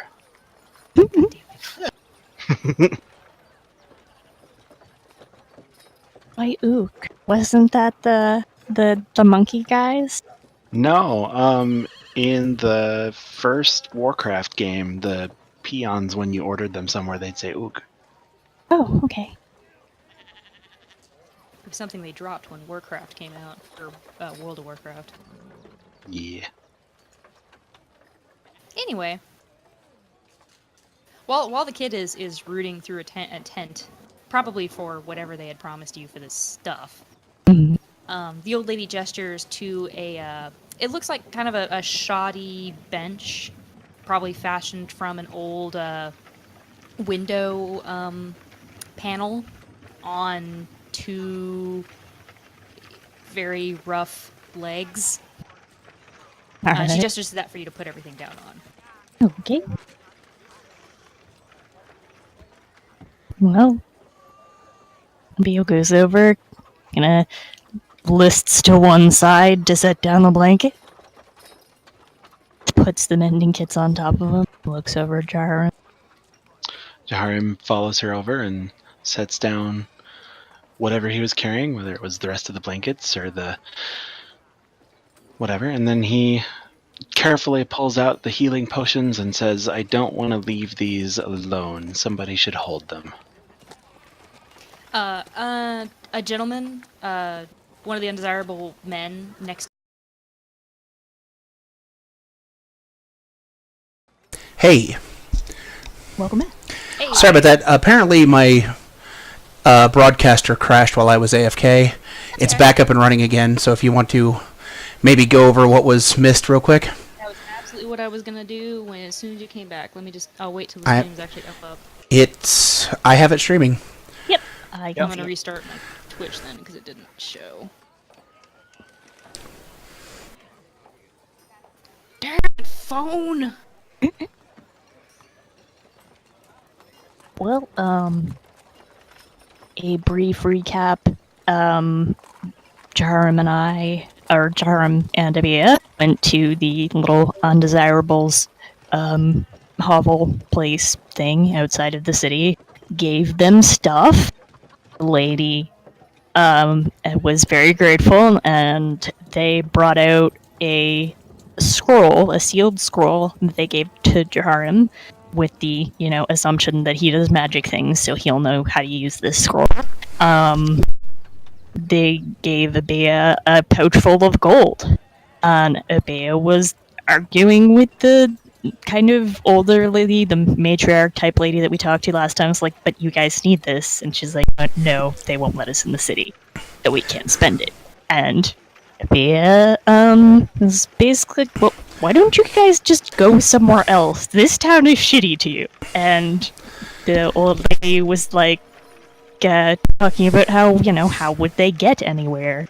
Beer resisted the whole, you have feet, pointing out, because, she probably shouldn't be lecturing an old, extremely poor lady on, how she could better her lot or whatever. A 300-mile walk is a pain in the ass to do for a person who's healthy and well equipped. Yeah, I know, but I have no idea what the distance actually is to anywhere. So. I'm not saying it would be. I'm not saying like out of character. I'm not saying that would be a good solution or anything. But that's what it is resisting sick. And yeah, I think that's everything. I'll recap just because this bit. So as they were talking to the old woman, and since they did not go down to the information brokers, they didn't know the significance of this. But as they were talking to the lady, two dark hooded forms of about halfling size trotted by behind the undesirables through the tent town. And the Ibia and Jaharim got a flash of pale skin, red hair, and freckles as the two passed through.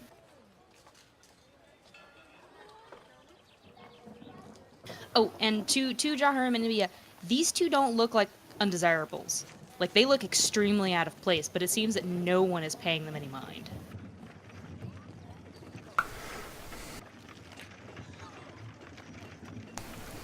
Okay. Okay. He's going to wait until they're out of the area to bring it up. Okay. So the as they hand everything to you guys, and Ibia, you ask your questions, and the lady dwarf matriarch just kind of sadly tells you how it is. She takes your hand is full. She's gonna take Jaharim's hand, and she's gonna give it a little pat, and she's going to say, "You have done us a great service, young man, young lady, and do pass on to your friends that you were with when you left town that we are eternally grateful. And do put our things to good use, as we will put the things you have brought us to good use." Charm nods and puts the scroll away and then pats the woman's hand and says, "Of course." She seems pleased.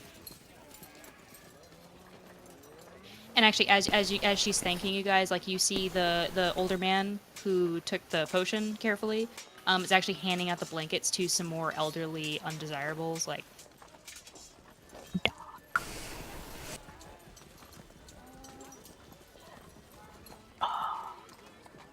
Yay, good feels. Yay! Indeed. Secretly paid. Alright, that's about all you had to do here. Helping the poor people. Oh, but the poor people who are apparently not poor, they're just not allowed in town. Yeah, right? So, as they're walking out of the area, Jariam kind of moves closer to Ibia and says, "Did you see those two?" Ibia kind of blinks and said, "The halflings?" Yes. She kind of shrugs. They just seemed a little odd to me. They... Little odd. Oh no! She's gonna, shrug and say, "They didn't look like undesirables, but I don't imagine that no one else ever comes out here. No, that's fair. We're here after all." Very true.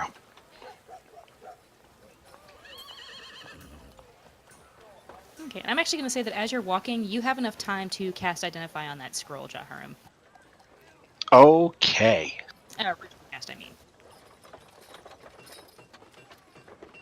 You have in your hands... Meteor swarm. Oh god. Go ahead, read it right now. Read it. I gotta go to the thing, hold on! You have in your hands a scroll of find traps. Oh. For the record, it is a sturdy scroll of find traps. You know from the way it is written in the type of ink that is used, it is not a one-use scroll. Oh my. Fancy. Oh dear. From what you can tell from your cast and from your investigation of the quality of the materials used to make the scroll, it is a one-day use of casting find traps. And you assume it will reset with daybreak. Huh. And Fancy. it's a permanent thing? It's a permanent item, unless it is destroyed through magical means. And does it cost anything to cast it? Nope. Okay. It is literally a one. It's if you want to put it down in your thing as, it is a one-day a use scroll of find traps. So basically, it's a magic item shaped like a squirrel. Yep.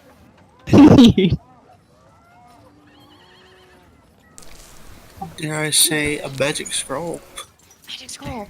For the record, you got that because you brought them extra items. If you had only brought them the original 3 things, you would have just gotten a regular scroll of find traps. Fancy. Well, not that he would know that, but if he did know that, he would actually think Scale's a decent person. Oh, I'm just letting you know, OOC Lee. Do what No, now? I know. Nothing. Don't worry about it. Okay. What? My ears are burning. In the distance, Scale sneezes. A lady sneeze like, achoo.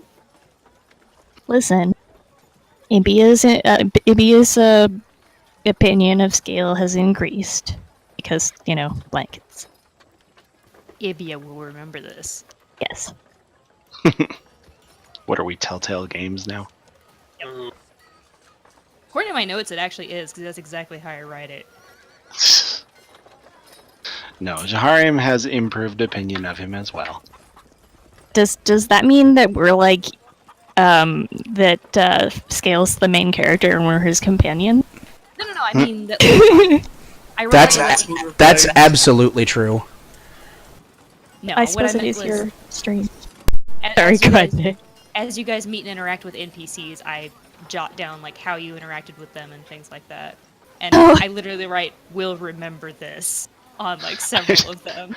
I'm picturing us like fighting some sort of giant monster, and suddenly this swarm of undesirables comes out of nowhere. Wrecking them. That would be amazing. You never know. Alright, so you guys are walking back. So, while you guys were off helping and dropping off the stuff for the undesirables, to the tavern. So, I feel like this Mira. noise you guys are making is a reference to something, Yes, it but is. okay. Maybe. Okay. Sorry, go on. I would do the Batman, noise, but that's a little too recognizable and might get me caught. Meanwhile, at the Hall of Justice. Yes, that thing. None of the pop culture references are going to get you. If that were if pop culture references got you in trouble, I feel like Blizzard would be in a lot more trouble. Yeah, they've got the money to pay for the references, though. But anyway, They don't, though. Fair use. that's true. Anyway. Alright, as the 3 of you who decided to go to the tavern first, Ronan, Scale, and Mira, you walk up to a lovely dwarven-built tavern. It's actually pretty tall. It's 3 stories. The main bar area is, of course, the first floor, and 2 floors of inn rooms, with a lovely dwarven script signboard over the top of the door that says "The Tartan Hammer," and again, it says it in common underneath in smaller script.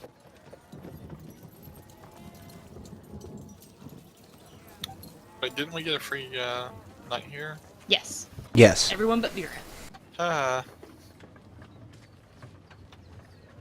She can use her persuasion, though. Anyway. Right. So this is like this is the place that I've been to, right? Yes, this is the place you've been staying. So Ronan pushes the doors open, and I guess is greeted by people. I don't Back, know. bitches! Yeah, I'm back. I imagine Nyeh. the keeper. Nyeh, nyeh, nyeh. barkeep- Ain't. I imagine the barkeep is just kind of sighs and shakes their head, and You know the bartender. You know the bartender well. You also know the owner. You know the owner is an older female dwarf who is white-haired, but she's not as old as the old lady out in the undesirables district.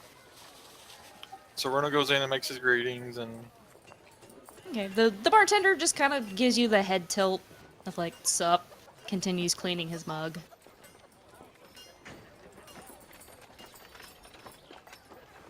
For the rest of you walking in, Skail and Mira, it's a lovely tavern. It's very well built, lots of space to sit. There is also a large fireplace that has a lovely roaring warm fire going on. And Skail, you notice a small wooden stage off to the side of the fireplace. And all of the tables around it seem to be arranged around it, so it seems to be like a small barding area. A performance area, if you will. Yes, exactly. And of course, this time of night, there's a couple of people in the bar. Some humans, some sailors, a couple of merchants talking over their deals for the day. Hold on. Are you saying humans can't be sailors? Humans cannot be sailors. Maritime law. Kind of starts listing in a really weird way. But basically, there's just kind of a mix of people around milling about. Give me a brief moment. Humans cannot swim. Oh no. Okay, there we go. Switching to music.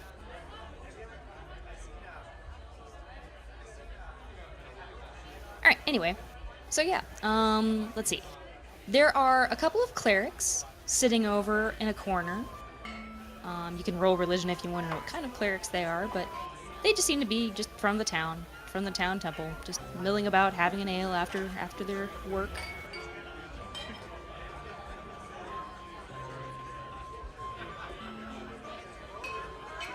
Yeah, I'm gonna do it. Oh. Do what? And I'm gonna roll a religion check, and it's also Okay. doubled. God help you. Nick, did you hear that? Yes. That means you have, like, a halfling assistants, right? Christ, you Yes. damn well know who these three are. Somehow, in all of your book learnedness, you have come across these three. So, from what you can tell, these three are clerics of the Morden Saman, which is the dwarven pantheon. You assume they're from the temple that's over in the Commons district that was pointed out to you by someone. I don't know. Cough. It's a big white building. Big, lovely marble white building, hard to miss. Yeah. But basically, they're kind of the clerics of the whole pantheon. They're not any one god's cleric. You're not entirely sure how that works, but apparently it's the dwarven way. The more gods you worship, the more wine you drink in their reverence. Well, it seems that they just kind of worship all of them in tandem, kind of like the Greeks, didn't have any one god they worshipped, it was all of them. Sure. Now, they definitely play favorites, but as far as the clerics go, it seems that they just kind of treat the whole pantheon as one cohesive being. Okay. Okay, so they're chilling. There's three of them, three young dwarf guys, all in their cleric outfits. There's also a couple of soldiers, city guard that are in their iron armor and blue tabards, but they have their helms off to the side, either kind of hooked onto the edge of the chair that they're sitting in or sitting next to their ale mugs.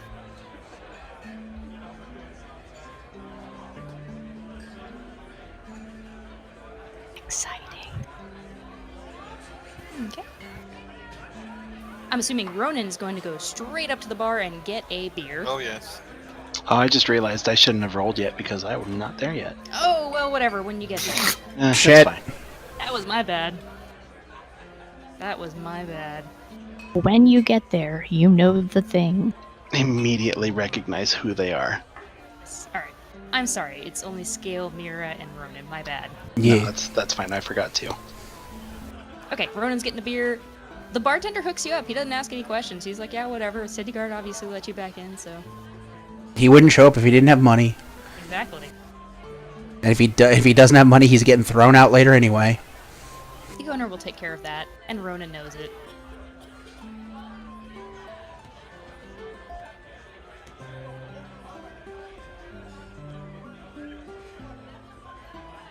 Alright. Well. What do you and Mira want to do? Look around for who would appear to be in charge. It looks like the bartender right now. Okay. Well then, go approach the bartender. Aye. Good day to you, sir. We are needing to make arrangements for lodging this evening. There are, what, 5 of us? Yeah. And we were told to... Shit, what was that guy's name? The guy who told us to come. The elf guy. His name what? Oh my not god, it's very George. apparent. Sorry, Okay. Varus was his name. We were told by a Counselor Varus. Was that his title? Or was it something else? Fucking... Whatever. Merchant district manager. Manager Varus. To, mention his name and we could count on a free night's lodging. For tasks, for services rendered. George kind of quirks a big ol' eyebrow, and he's like, alright, I'll check with him in the morning, but I believe you for now.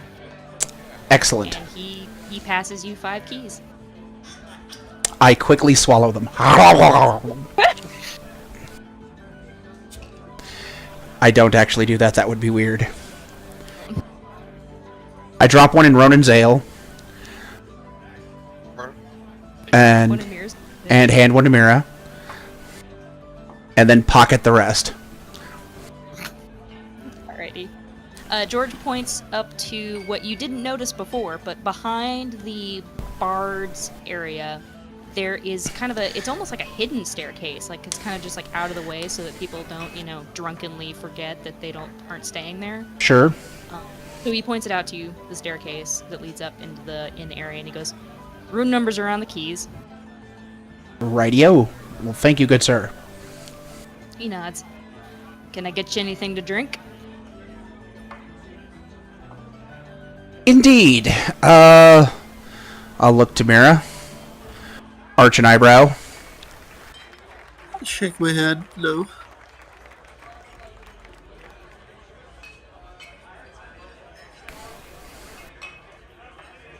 What's good here? He steps back and he gestures to all of the bottles behind him.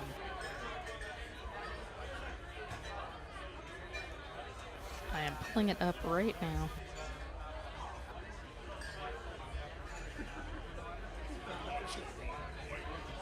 Damn it, Reddit, you failed me. Reddit has failed so many people. He's like, alright.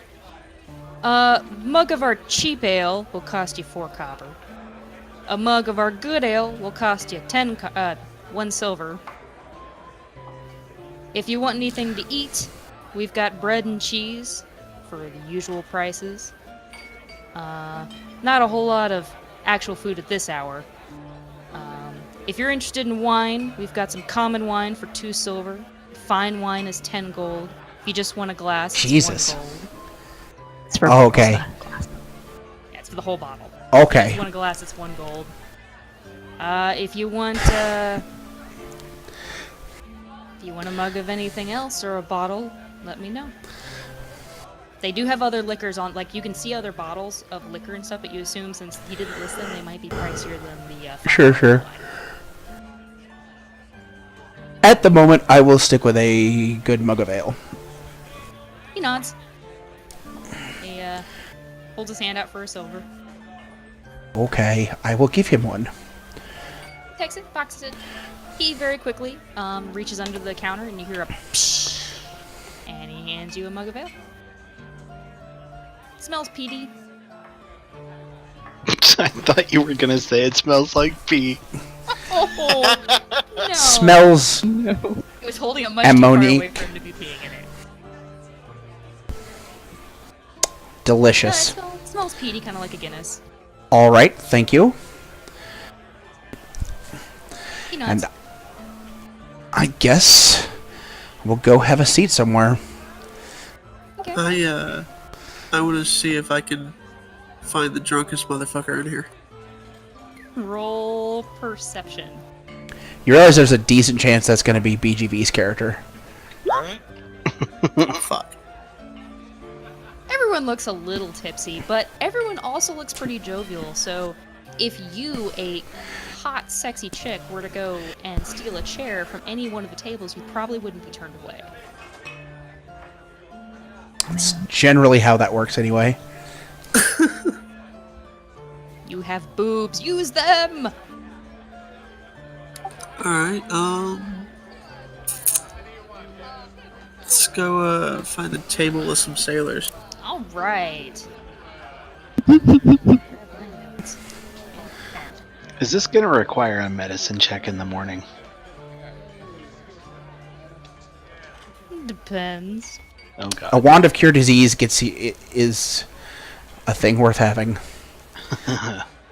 No, she's. This is when I would need to use the scroll of find traps. Find the trap! Oh no. I slept with 3 chicks. No, you slept with 2 chicks and a dude. Oh. Whatever. Anyway. Mira, roll me another, insight. Ooh, nice.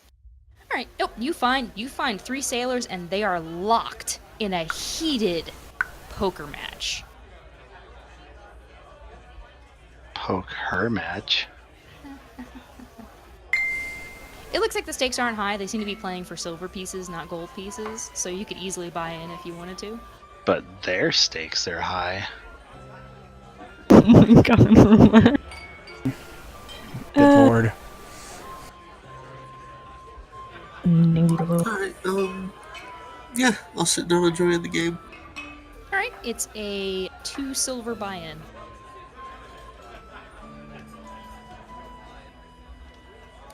Okay, do I need to remove that from my... No, just I'm gonna write it down. Okay. Okay, we're gonna leave you at the table for a minute. Back over to Ronan. Are you just gonna get trashed and then go up to your room at this Yes. point? Occasionally get away from a weapon. Later. Roll me a quick Constitution save.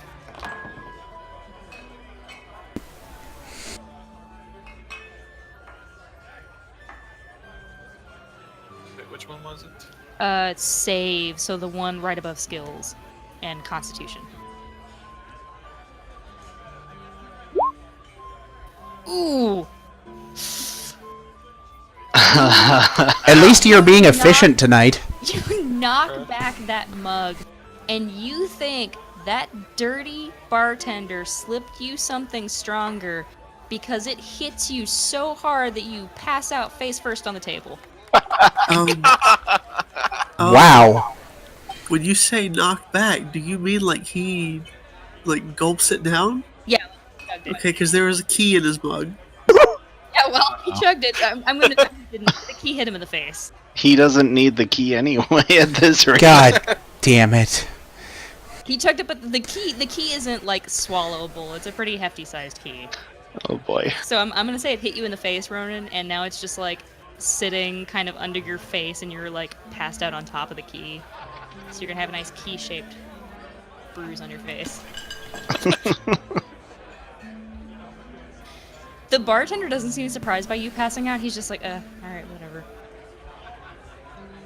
Goes back to cleaning his counter. Scale, what are you up to? I'm just gonna sit here and watch and observe and drink my ale and kill some time. Okay. I have no real agenda. I'm just hanging out, keeping an eye on things. I'm gonna keep an eye on Ronan, because, Jesus. But, no. I mean, I'll just drink my beer, wait for a while. I'll eventually get some food. Okay. I have You no also real have agenda at the rations moment. too, so. Yeah, but fuck that. Okay. Alright, back to Mira. Actually, right before we get back to Mira, Ibia and Jaharim, you walk in. Right.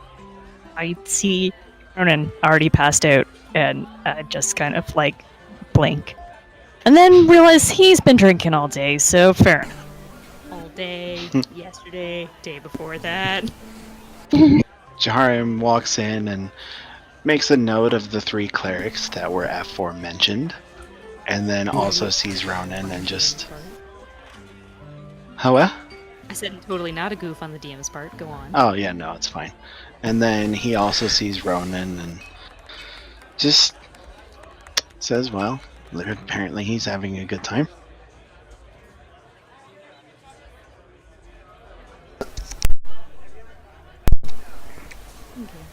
The bartender greets you guys from the door. He's, "Hi, what can I get for you two?" Eh? Well, can you tell me which room that guy's supposed to be staying in? Nods over at Ronan. He gives you the spiel about the he should have a key, and the key has a room number on it, and he points out the stairs. Alright. You got any rum? He smirks. And he says, "Yeah, I'll go get it out the back." Alright. We keep it in the cave. I'm gonna take him up. I'll collect that when I get back down. Gonna need a strength save. Or no, strength check, sorry. Alright.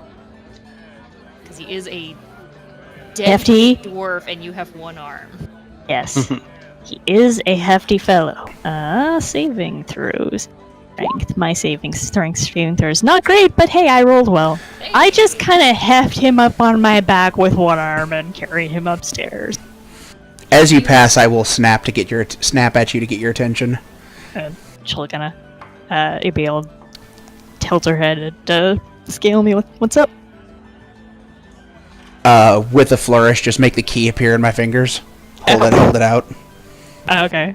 I'm gonna give that to you without a performance check. It is a small item. Yeah, that's a fucking sleight of hand, whatever. She'll put it in my pouch. Kind of nods to a belt pouch at her waist because she doesn't have a hand to take that. I was just gonna see how you played that. And he'll tuck it in the pouch. Pat, All pat. right. Puts it in her teeth. If she just stared at him, that's what he was gonna do. That's amazing. I regret everything. All right, sorry. I'm on my way up. Probably have the actual key to Ronan's room in her hand as she's carrying, sort of thing. But So you make it up the stairs, no problem. Take him to his room. You drop him on the bed. You're not gonna help him get out of any of his clothes. You're just plop on the bed. Bye. I imagine his armor probably looks fairly complicated to take off. What is he wearing? Ooh, chainmail, I think. Okay. Yeah, this is a pretty Email. common occurrence, so just don't get them out. Don't mind me, lass. If it's light armor, it doesn't cause any problems sleeping in it anyways, I think. I might be wrong. I think dwarves, can sleep in heavier armor too, without it being that big of a deal. Cool. They have some sort of armor thing. She's gonna put his key on the dresser thing and make sure there's water in here somewhere. I assume there probably a pitcher of water in the room somewhere to wash off with, but he will probably need it to drink and not wash off. But anyways.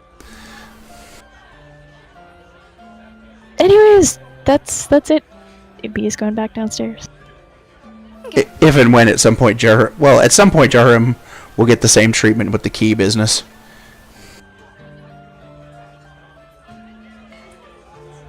Yeah, I kind of took over there. What's Jaharim up to? That's okay. Jaharim declines a drink and decides to stay near the bar and just kind of observe. Okay. Bartender comes back with a glass of rum. And he also brings a glass for you, Jaharim. It is full of water. Just a nice water glass. Charm shrugs and takes both of them and Enjoy your cholera. and patiently waits for Ibia to come back. Alright. Well, Ibia comes back down, looks around, spots Jaharim. It's like, takes the rum. Goes and sits down with the rest of the party. Thanks, Jaharim, for her rum. And the bartender. Actually, neither of you paid, I don't think. Oh, well. What do I owe ya? Rum's 5 silver for the Alright. water's free. Alright. Enjoy your Yeah. listeria. Down with slave water. She is gonna give him a gold, and they'll probably want another rum later. Okay. He'll pocket that and keep that in mind. Alright. Alright, back over to Mira. Roll me a general D20. You can do that by hitting the little dice doodad on the menu bar, or by typing /roll20. 1d20. But Well, let's see. Sailor number 1 rolled a nat 1. Sailor number 2 rolled a 4, and sailor number 3 rolled a 13. So you take the pot of 12 silver. That'd be 1 gold, 2 silver. Like I said, they were playing for chump change.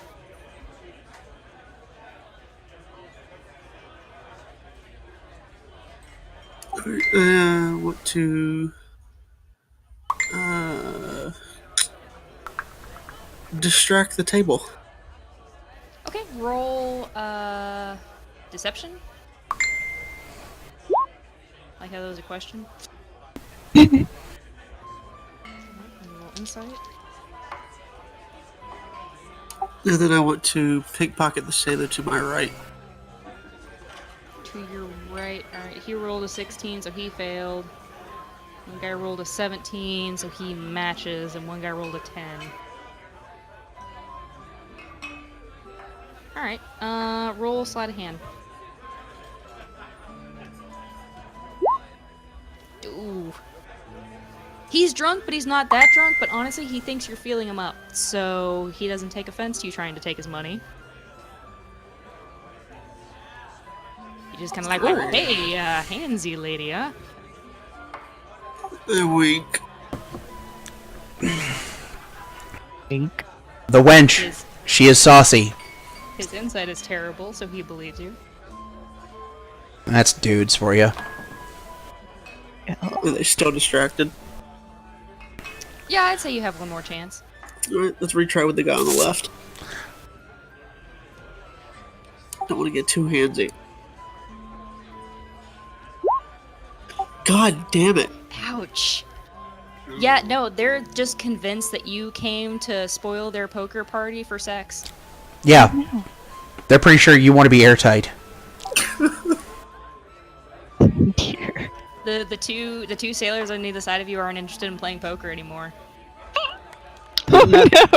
Wouldn't that take 5 of them, though? One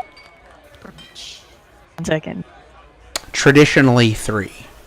Well, you have the 2 No, I mean, if you want no, to get crazy, no, if you want to get crazy, it's about 10. no, Oh no. no. I'm sorry. Bia did not notice you're in trouble. I'm Ibia. so sorry. Ibia, that is some tasty rum. In fact, you're surprised that this tavern has this kind of rum, because the last time you've had this rum was in a port really, really far south. Cool. There's a lot of really, really bad rum out there, so she appreciates this. Yes, there is a lot of bad rum. Yes. Okay, well, we will give Mira a pause. Alright. Is anybody else up to anything? It's past the. She's gonna. She's sitting down. Oh wait, this party's not sitting together, so I don't know where the fuck she's sitting.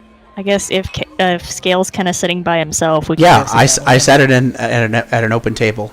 Okay. But nobody likes me, and that's fine. I'm comfortable with that. Scale is people watching from a corner table near the barding area. So Possibly eating bread and cheese at this point. possibly eating. Ibia, you and Jaharim are sitting together enjoying your drinks. Oh no, Alcoholic we're and gonna go non-alcoholic. sit. Or I'm gonna go sit with Scale. I was looking for the. I said I was gonna go sit with the party, but then I realized the party wasn't sitting together. So Okay, then Alright. Scale, Jaharim, and Ibia are all sitting together, and Mira is feeling up sailors. Perfect. Ronan is upstairs past it. And Ronin's passed out. Possibly dead, we don't know. No, he has a pulse. It's fine. You didn't check for one though. It's fine. He was lying on me, sort of. So I don't know. I assume. Hot. You seem to lie around a lot. Yeah. Should have had her roll an athletics check when she put him on the bed. She accidentally falls and he's on top of her. Oh no. So heavy. Anyway. If y'all are just gonna OOC chat, we're gonna go back to Mira. Yeah. Okay. Go for it. Alright. What do you want to try to do now? You've got two sailors who are more handsy than interested in poker anymore, and a third who's too drunk to notice.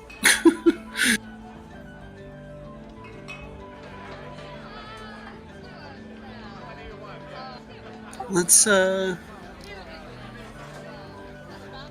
try for another distraction again. See if I can get away. Okay, so that would be performance for that kind of distraction? Question mark? Actually, I want to cast prestidigitation, sparks on the table.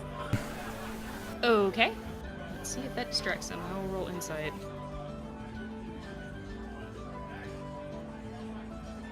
Fuck no! They don't fucking notice you leave at all. 2 nat 1s and a 13. They're also taking some heavy constitution modifier minuses too, so. Excellent. But yeah, no, you slip away. They don't Excellent. Any other groups of sailors? Those are the only sailors. There are 2 city guard that look like they're well on their way to inebriation. But I don't know if you want to fuck with them. Yeah, let's not do that. There's the 3 clerics, but they look like they're more just kind of having a lovely talk over a single ale. They don't look drunk. Taking a vow of poverty. No. The Morden Salmon are not pious. Oh, They are dwarves. They are all about the riches of the land and gems and ore. Let's see, who else could be in there? Let's see. I said there were the 3 clerics, the sailors, the 2 city guard, Us. us. Come try to steal all of our coin. I promise it won't end badly.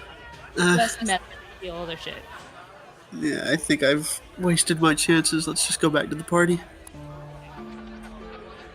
He is gonna be like, hey, any luck? Because she noticed you were playing cards or something, I don't know. Depends on what you consider lucky. Fair enough.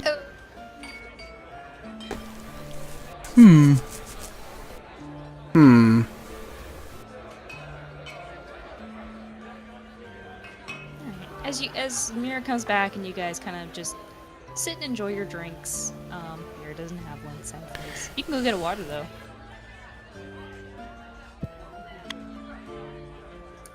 You can just sit there and frown. Mira will probably be glancing around the room looking for something, anything suspicious or something to steal, maybe. Roll perception. I didn't really see anybody in here who sounded like they had a whole lot of money, other than us.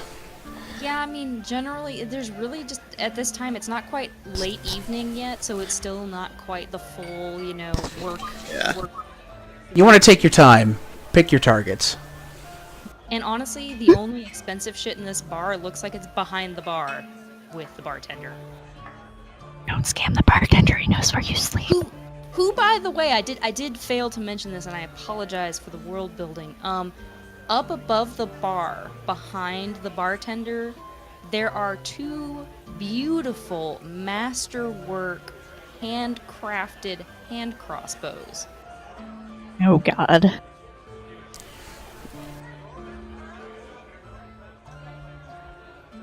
And they're kind of crossed like you see in some bars with shotguns and things like that. Amazing.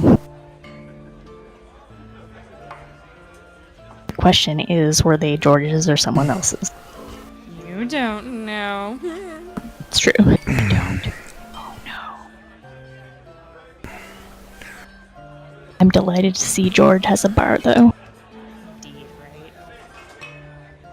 right? Well, he did in, like, that one other setting, too. Like, the future one, but, you know. Anyway, while you guys are just kind of sitting and waiting for, more people to maybe show up or you to just decide to go to sleep, a head comes trotting out from behind a back door. And the reason you only see a head is because the counter's pretty tall.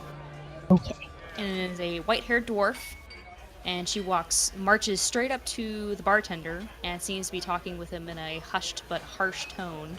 He just seems bemused, though. Oh no, trouble in paradise. Okay. Actually, Is this paradise? What's going on? Bartender to go. is talked to by a white-haired dwarf lady behind the bar. Pretty sure Trouble's back in the cistern. I need to go AFK really quick.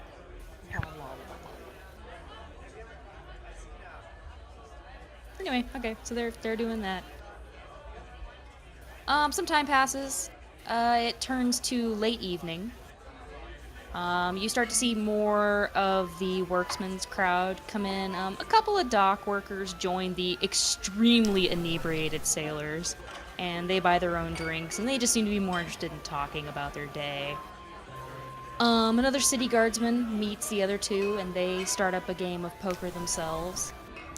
A couple of merchants, they look like Commons District merchants. They're not any of the merchants that you guys have met all day. Come in, and they're all sitting around, and they are gossiping back and forth about all of the sweet deals they've made all day at their market stalls.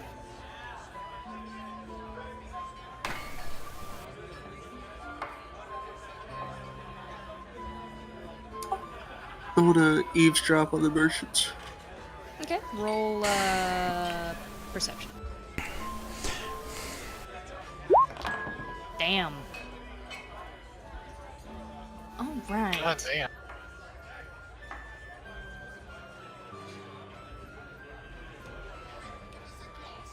All right.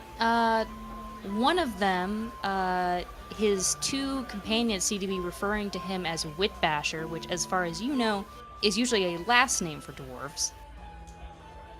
And, Witbasher this and Witbasher that, and he's just so good at selling whatever it is he sells. They're not entirely, plain about it.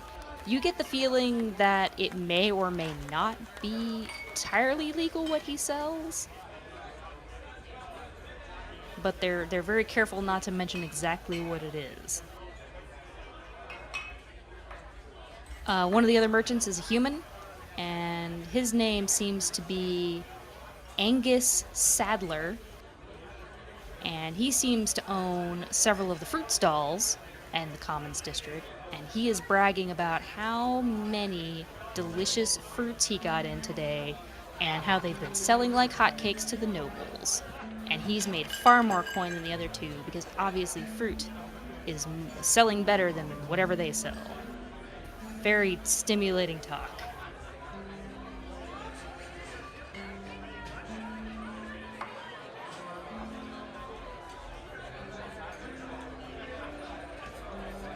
Alright, oh boy.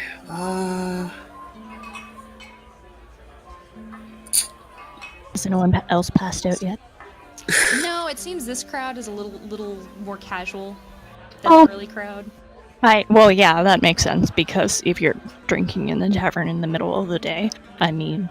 Well, it's not. Now it's late evening, but it seems to be a weekday. So you figure these people all have to get up in the morning and go back to work. So. I'm more meant out of our party, though, by the way. Oh, yes. Fair enough. I don't know. Roll constitution checks, everybody. Except for Rodin, you're dead. Do I really need to? Since Oh, I'm no, drinking 'cause water. You're drinking water. Never mind. Okay. So just the three of you guys. Wait, hold on. Why? Oh wait, I'm not drinking anything either.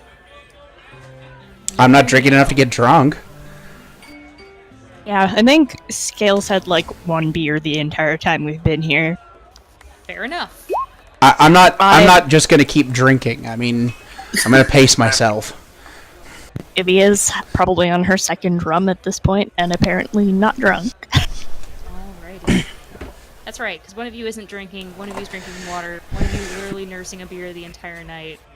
Well, I mean, I may have more than one, but like, I'm not just gonna pound them back like the dwarf. Fair enough.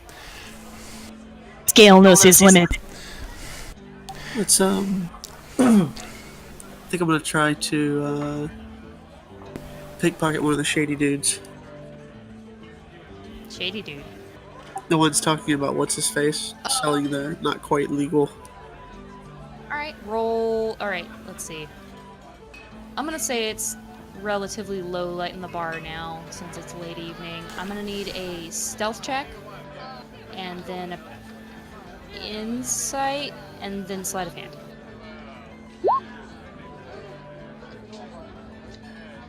I'm gonna stop you right there. Yeah. You try to sneak sidle over to the merchants, but that bodice ain't hiding no lie, and they notice a lovely, black-clad, sexy lady walking up to them. And they all turn to look at you. One of them does. The other two are locked in a heated battle about whether apples or melons are selling better this year. The Amazing. shady guy actually glances up and he's like, "Ooh, hello, miss."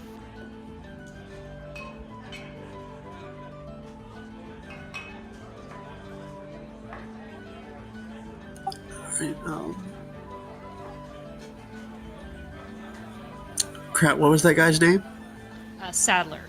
No, the other guy. Oh, Whitbasher. Woodbasher. Which you know that's a last name.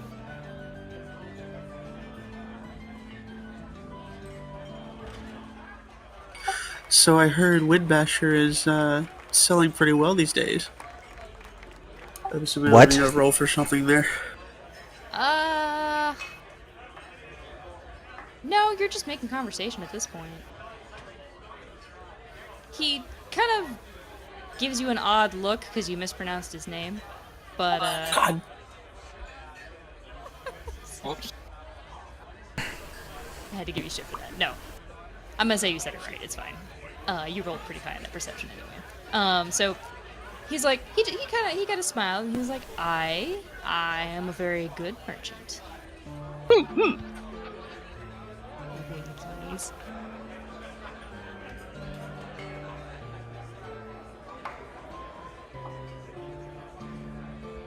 I'm looking to get some product. When might you be available to sell?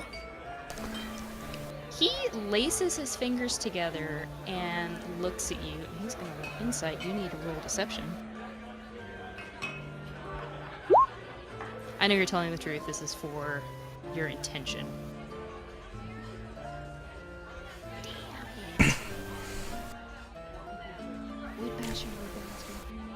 it. Okay. He kind of laces his fingers together and he looks up at you and he goes, "And what sort of product were you looking for, madam?" Illegal ones. Eyebrow waggle. Sorry.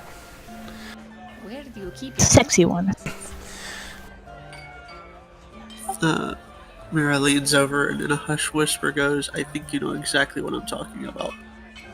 roll? Oh my. help Kate. Performance? Oh. Depends What on would what. the check be for Depends on what you think lying at she's your trying to ass? achieve. Just trying to figure out what it If is. it's lying, it's deception, right?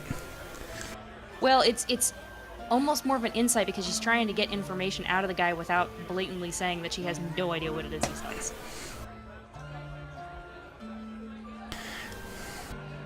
Would that just be a deception? Persuasion, maybe.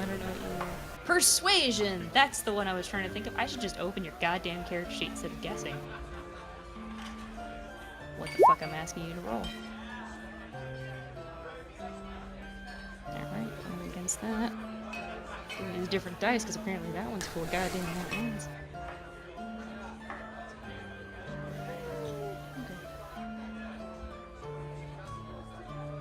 He scoots his chair away from his companions, who are still in this heated debate that has now moved to, is a tomato a fruit or vegetable? It's a fruit. Do you say that out loud? Depends if you're speaking botanically or culinarily. So you didn't say that out loud? No, I didn't. Okay. Also, this is the problem with like our yeah, sorry, go on. Insufficient taxonomy. Yes. Yeah. Anyway. They're debating it. It's medieval world, no one knows.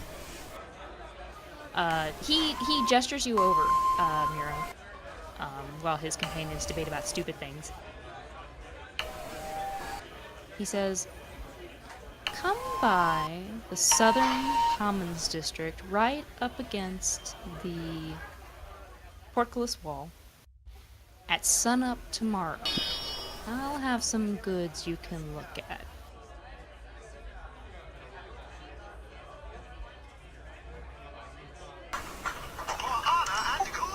Alright, I'll be there.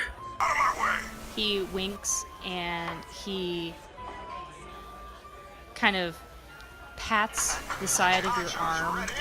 Not in like a weird creepy, like I'm gonna grab your butt kind of way, like just like I'll see you there.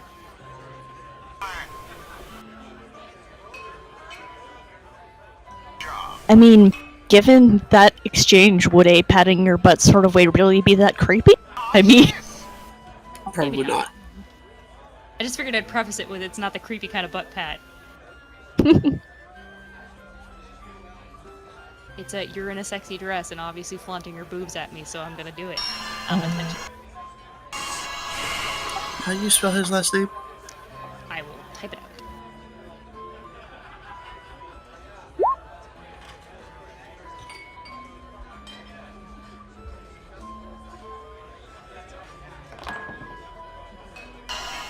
And you did not catch his first name. Just have a last name.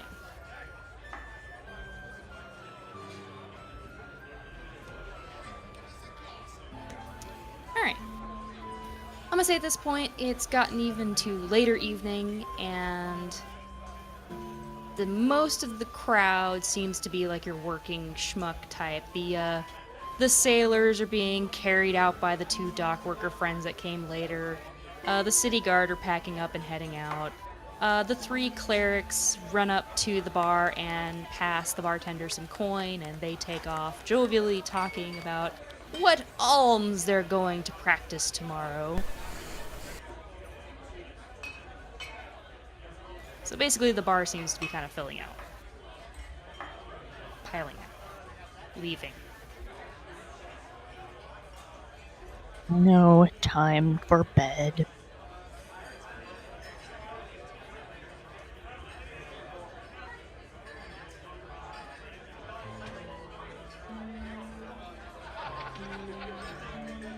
Yeah.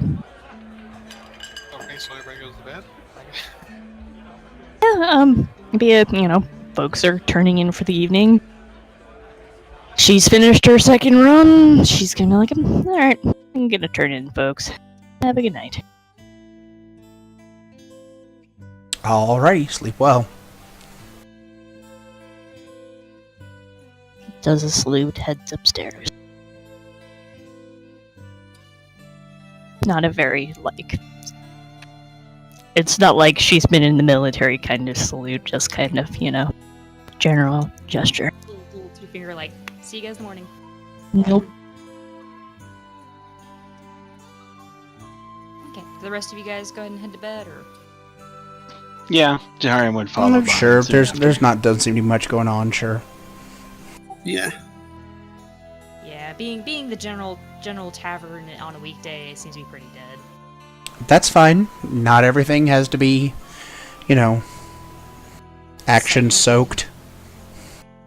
Fair enough. Alright. You head to bed. Nothing spectacular happens. You have a fairly nice night's sleep. The beds are fairly comfortable for a tavern inn. But you are in the middle of town, so you figure. I like a good inn. Morning comes. It actually seems the tavern seems to be built in a way that the sunlight does not filter into the rooms. Probably for a reason. Because this place is frequented by vampires. By drunks, which is damn close. Drunk vampires. They're all broke, pale, and don't like sunlight. No. Anyway, in each of your rooms, there was a trunk to put your things in, which you can or cannot, or can or choose to use or not. Bleh. There is also a small counter mirror with a wash basin that has fresh water in it for washing your face for the morning.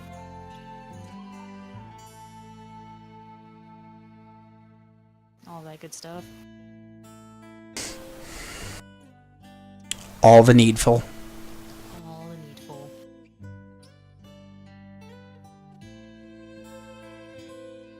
AFK 1 sec. Actually, let's go ahead and take one more super quick pee break before we Okay. finish up. Yeah, that's exactly what I need.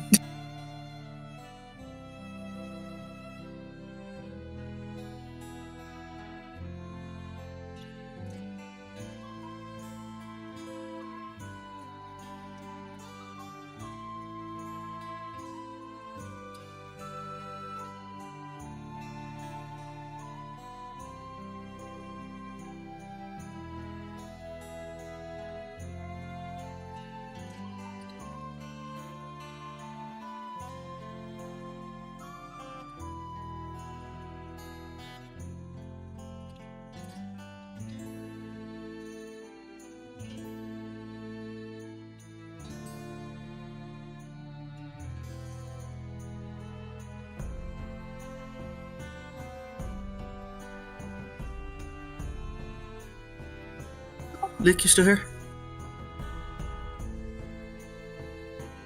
Apparently not. Oh no. I'm back. Can you pull the main map up again? I need to get those names of those towns. Oh, yeah, sorry.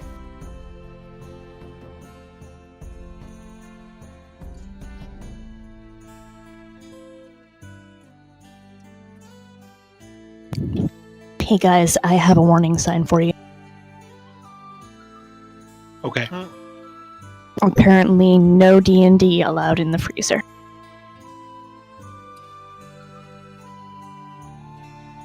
Oh no. Okay. None at all. It's up in a Discord stream. Okay, I got him. Huh.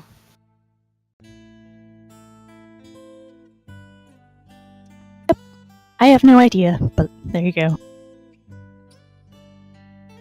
I really wouldn't want to play in a freezer anyway. Right? Having been locked in a walk-in freezer before, it sucks. Oh, I used to kind of enjoy it. I mean, it was only for like 2 minutes, but it still sucked. Well, you love the cold, so, you know. Not you, Remark, you, Jin. Oh, I I do. like the cold too, but not that cold. Is everybody back? Sure. I haven't heard from BGV. Boogaboo, you there? He may have died. Unfortunate.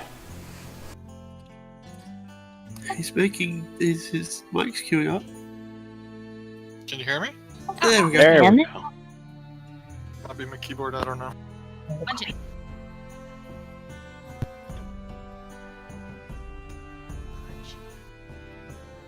You punch it. I would, but I'm not there. Punch What's it. my problem? Punch it real good. For the sake of brevity, since we have about 20-ish minutes left, Mhm. you guys get up, partake of your morning rituals, enjoy the fact that you were in an inn and not a camp. Indeed. Ronan, you didn't suffer any ill will since Ibia brought you to bed. You did not spend the night sleeping on a table, so Nice. so you're all refreshed, long rest, blah blah blah, all that stuff. For the sake of brevity, just unless you guys really want to RP with the NPCs again, I'm gonna say that you go around collecting your shit that you commissioned the day before. Well, that's fine. That's good. And then Mira, since you don't have things to pick up, you have someone to go talk to. Tee hee.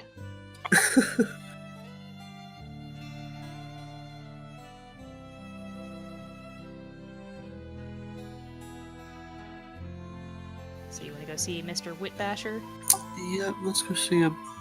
Okay. I think I've already put all of the items in y'all's inventories already for the stuff you commissioned. I don't think I had anything on commission because I just bought their stock Yeah, you shoulder just bought the stock rapier. rapier. And I just had the robe that I bought, and I don't think there was anything else, so. I think I already put in Skail and Ronan's inventory the new weapons. Yeah. So. Okay. So we'll say you went by them, you picked up your stuff. They were like, "Oh, hello," you know, and then whoa with her terrible Eastern European accent. Oh, it's not terrible. Och, nay. Whoa is pleased you are back. I love Whoa.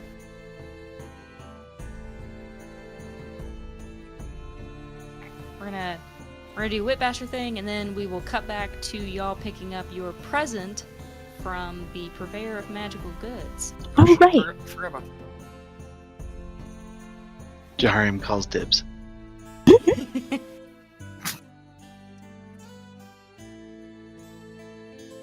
Alright, Mira, you head down to the place where Whitbasher told you to meet him. Am I alone? Yeah, I'm assuming you go alone, because you don't have anything to go commission to pick up. I figure you guys probably said, like, oh, we'll meet back in the Yeah. town when we're done with our errands.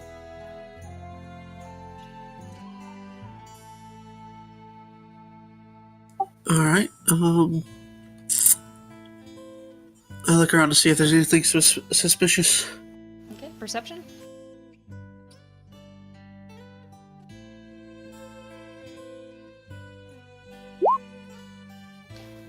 Looks like a normal morning street to you.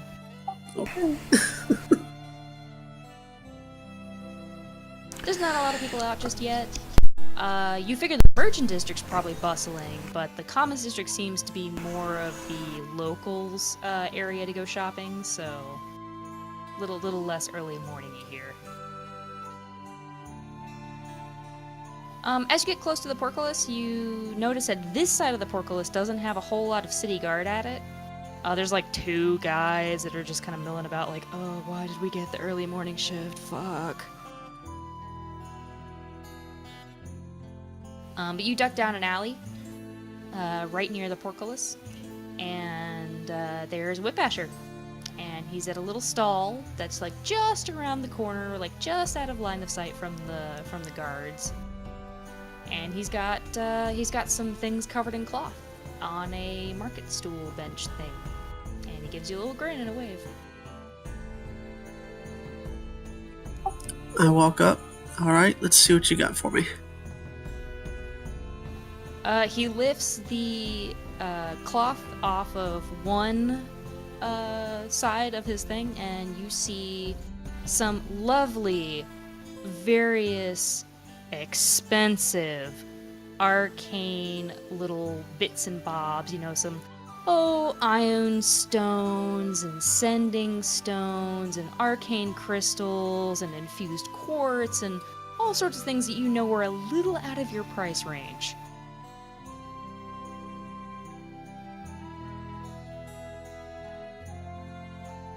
Alright, I pick up one of the crystals and ask how much. Oh, that'll be, he kind of seems to pause for a moment and looks behind you, perception.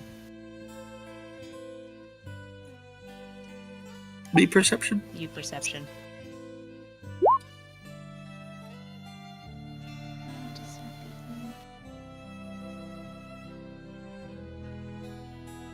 Kate, I need a call. Who wins, the stealther or the perceptioner, if it matches? Yeah, God. Normally, I think it's the person who rolled wins ties. So the player versus NPC player. Well, unless the NPC is the one who had to roll the die. They both. They had both had to roll. On this Oh, game. okay. Well, then I guess I would think the PC. All right, I'll give it to you now. As he keeps pausing, pointedly and tellingly, you whip around to just nearly lose a hair to a dagger coming at you. Oh no! Yay, capitalism. I'm gonna give you one reaction shot. I'm gonna say this right now. If you attack him, you're rolling initiative, and you're actually gonna have to fight, and you are gonna call the guard's attention. However, he swings at you and stops. Like he's not coming any further at you with the dagger.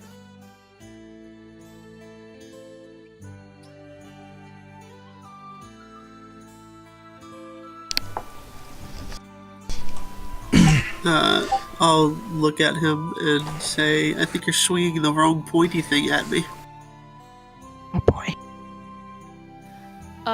You hear Whitbasher just guffawing, like out loud, just loud guffawing.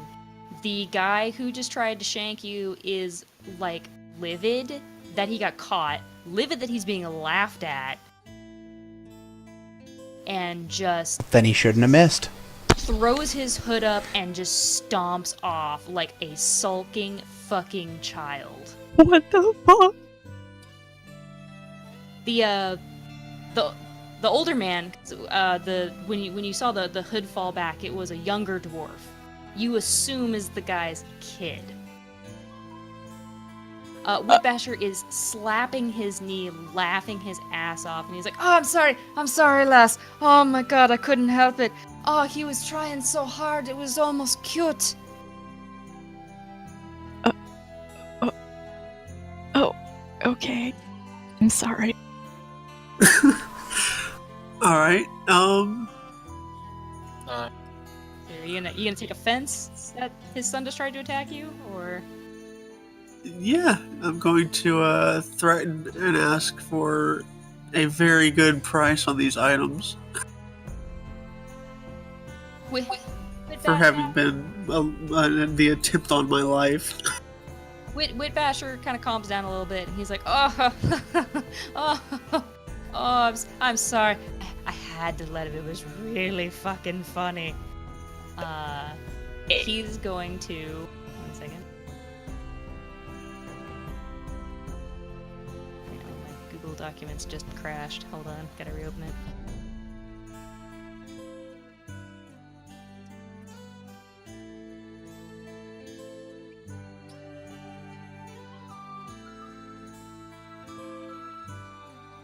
Okay, he is going to pull the cloth off of another side. He's gonna put the cloth back, and he's gonna, well, can't give you any of those for free, and he's gonna take the crystal back from you and put it back under the sheet. He's gonna, however, you know, that I was a dirty trick, and I'm sorry, but it was really funny. Mm.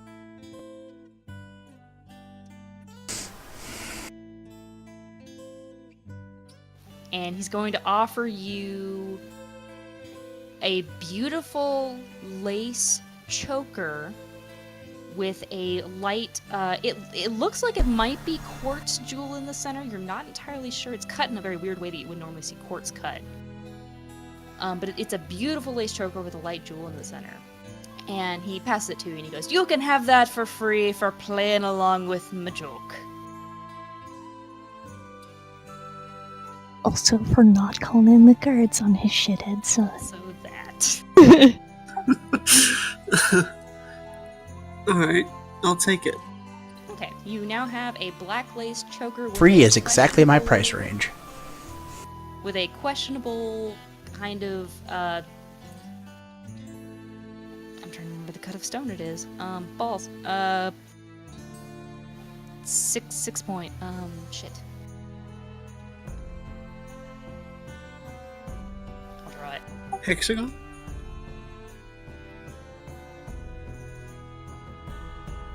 That shape. But less shitty.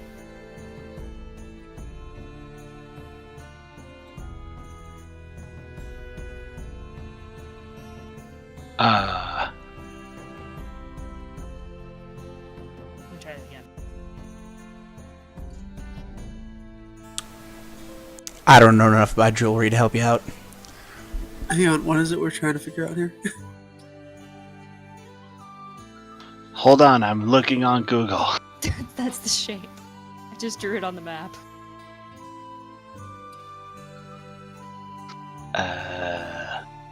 It's a hexagon, but Yeah, it's like the an elongated hexagon hexagon. with the flat face thing. Fucking, I'll look it up later. Just you have a choker with a jewel in it. Black lace choker with a jewel. You're not thinking of Marquis, are you? Yes, that's the one. Okay. I apologize. Oh my god, I just blanked.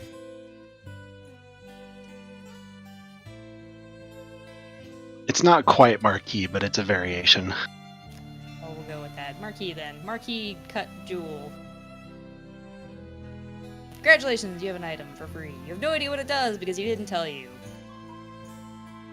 Does something? Just put it on and it works for it'll work No, out. No, I'm not gonna put it on yet. Good call. I don't trust this guy. I wouldn't trust his ass either. He'd just try to fucking kill you. Yep. Alright, so. He doesn't seem like he wants to do any more business with you, though, so. Good, fuck him. Maybe later when you have more cash. Also, do keep in mind there was a fence down at the Thieves' Brokers that didn't try to stab you in the back. Yeah. And his name was Bubbles. Way better than this asshole. I love bubbles.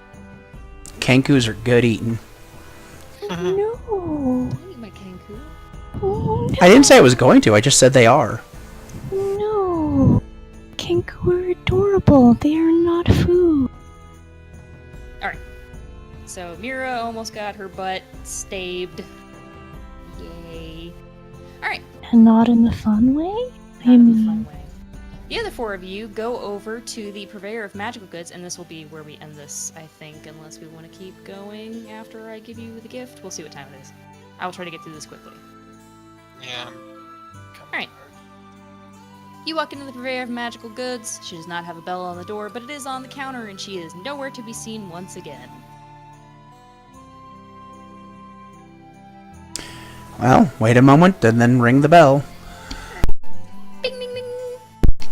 You immediately hear yet another explosion from the back. Yay! And once again from the back, getting closer and closer. Oh gosh, oh gosh, oh gosh, oh gosh, oh gosh, oh gosh, oh gosh, oh gosh, oh gosh! Hello! As she comes out of the back, hair smoking once again. Hi. How's things going? Oh, great! I just got done last night messing with all of the fun things you guys sold me. You We are helpers. got through all of it already, huh? Oh, not all of it, not all of it. She kind of laughs. No, not all of it, not all of it. But I do have a present for you. And she turns around and she picks up a pair of forge tongs. Oh and dear. she marches into the back. You hear some rustling around, some rifling, some glasses breaking. Another smaller explosion, and the building kind of shifts a little bit. You see some dust kind of fall from the rafters. This is all normal and fine. She comes back.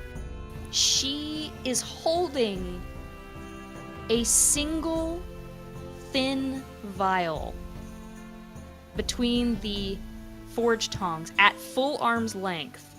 And she brings it out of the back, walking as carefully as possible. And she sets the vial inside one of those little, wooden slatted test tube holder things. Astounding. What is it? She very carefully sets it in. Then she picks up the whole thing and she brings it over to you and she puts it on the counter and then she steps away and she's just beaming. And you asked her what it was? Yeah. She looks you dead in the eye and with the biggest grin says, I don't know. Isn't that great?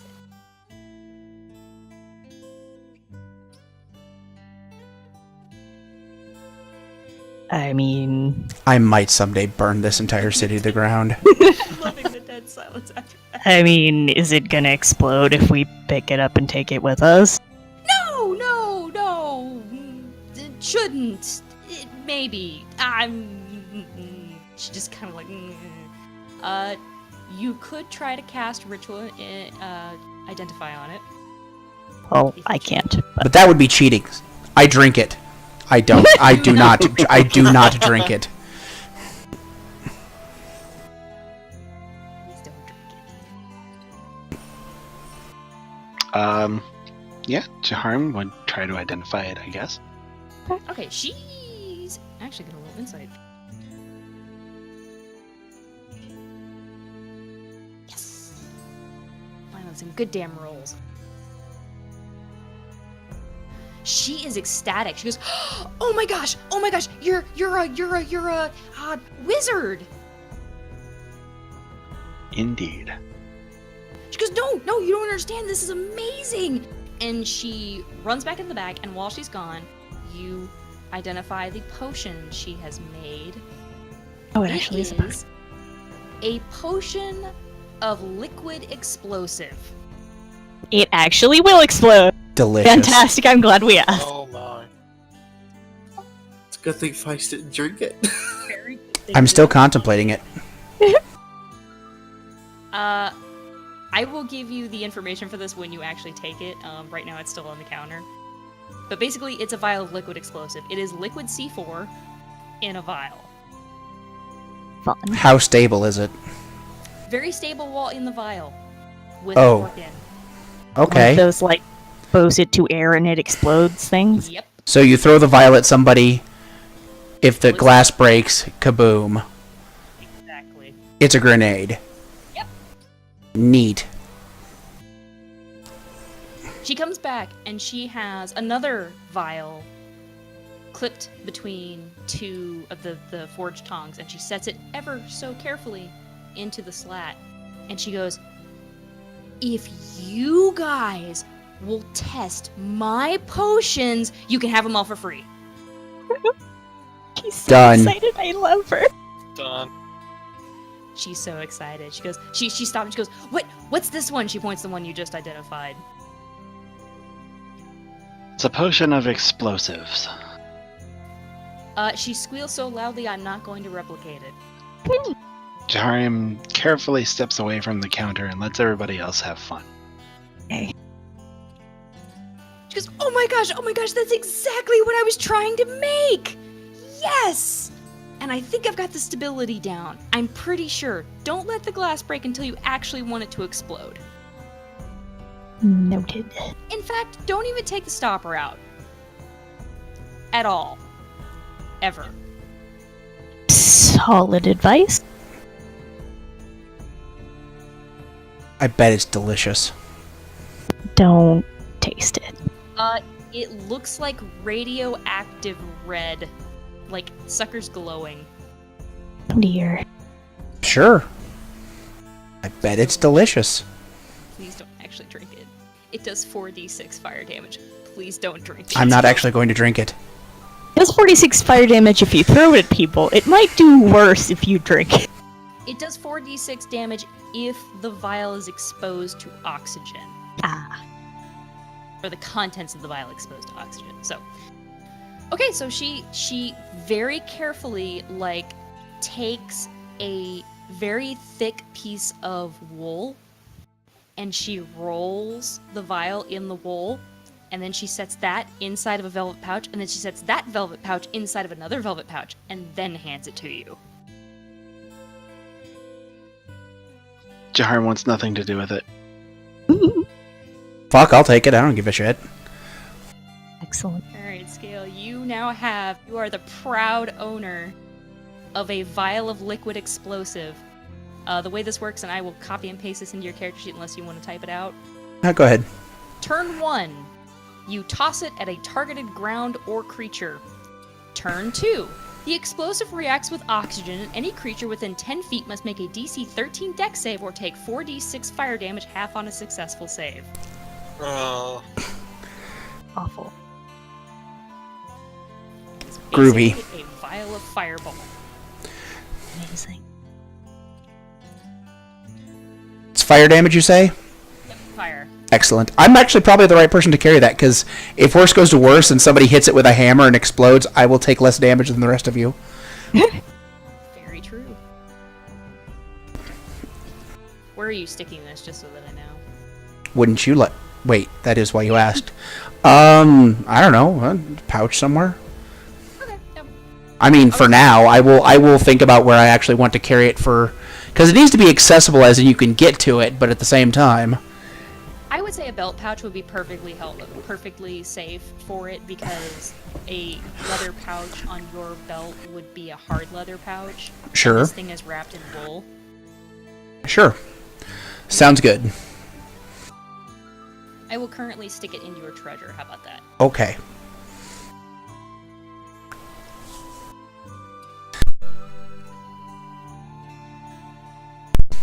I am not afraid of the fires.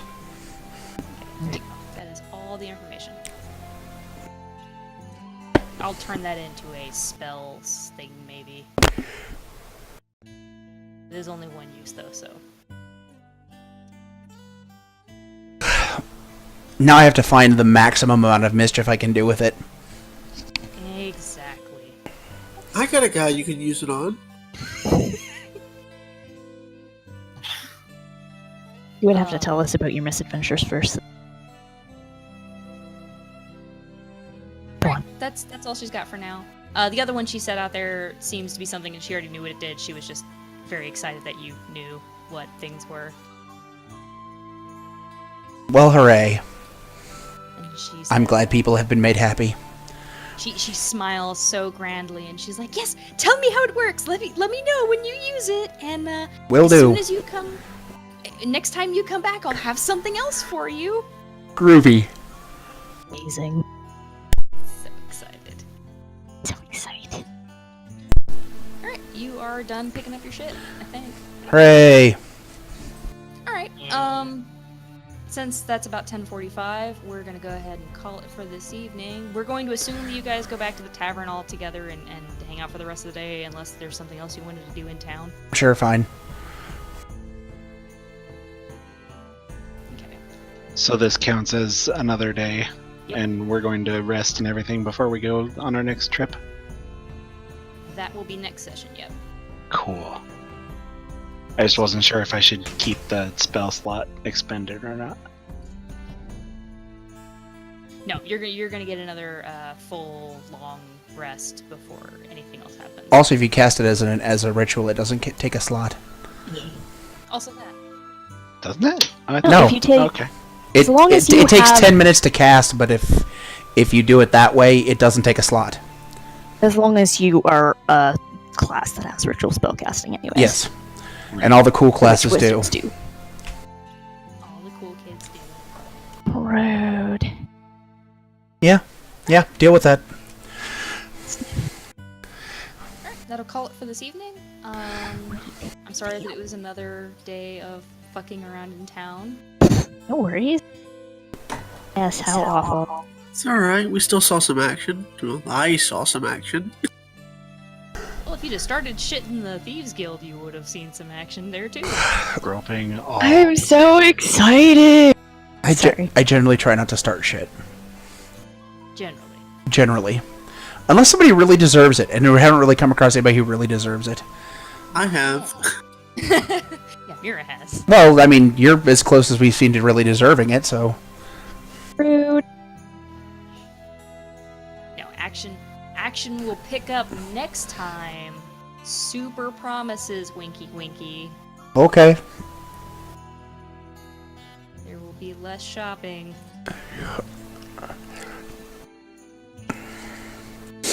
This is a Twitch stream. We say Kappa after. Do what? So this is a Twitch stream. We don't say Winky Face. We say Kappa. What? Kappa is the. It's some dumb Sarcastic. Twitch thing. Oh. Well, fuck that. Ooh, right, I gotta put the thing up. Keep it crispy. And things. Okay, for this evening, here are my sources for anything that I did not make myself, which would be the only 2 maps that anyone saw this evening. Oh no. Next time, hopefully, we'll see some different maps. Maybe. Maybe. Perhaps. Possibly. I would like to see a dungeon map. Yes. Also, I didn't actually say this out loud, but, here is that crafting table that I mentioned. It is not currently available anywhere online because I haven't been able to find a place to put it that doesn't want me to pay. Huh. Can you just put it on Drive? I could, but I don't want to open my drive up to a bunch of strangers. What's the crafting table, sir? I you just talking- shared it with all players. Oh, okay. Oh, It's- alternative crafting materials. I Yes. see. Yeah. It is also under General Info tab under Handouts. Okay, cool. It should be available to anybody. That's the table that I'm using. for Okay. Alternate crafting materials with steel and shit. Thank you. It also has all the prices, so I don't have to remember that shit. Hooray! Anyway, you don't have to keep that open. I just forgot to mention it. Okay. So yeah, and stuff. Stuff and things. Maybe. Is there anyone watching this evening that has questions or anything? I don't know that there was anybody watching other than us at the moment.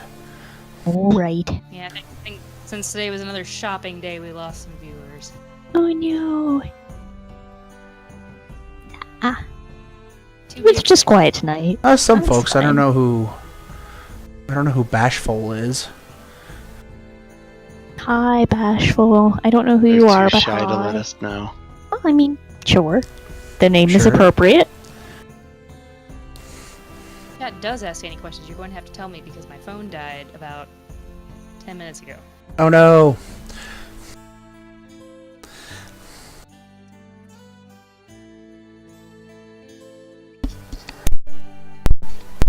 There's a baguette cut for gems. Interesting. Gems have all kinds of. The thing I linked down there is apparently unusual gem cuts specifically, but Mm-hmm. It doesn't have that one weird cut that she was talking about, though. Yeah, I He's think always it's still looking more vet. me. Well, let me see if I can find the thing I was looking at again. I'm gonna go ahead and shut the stream down. oh, Thank y'all for watching. Thank y'all for playing. And I don't know, but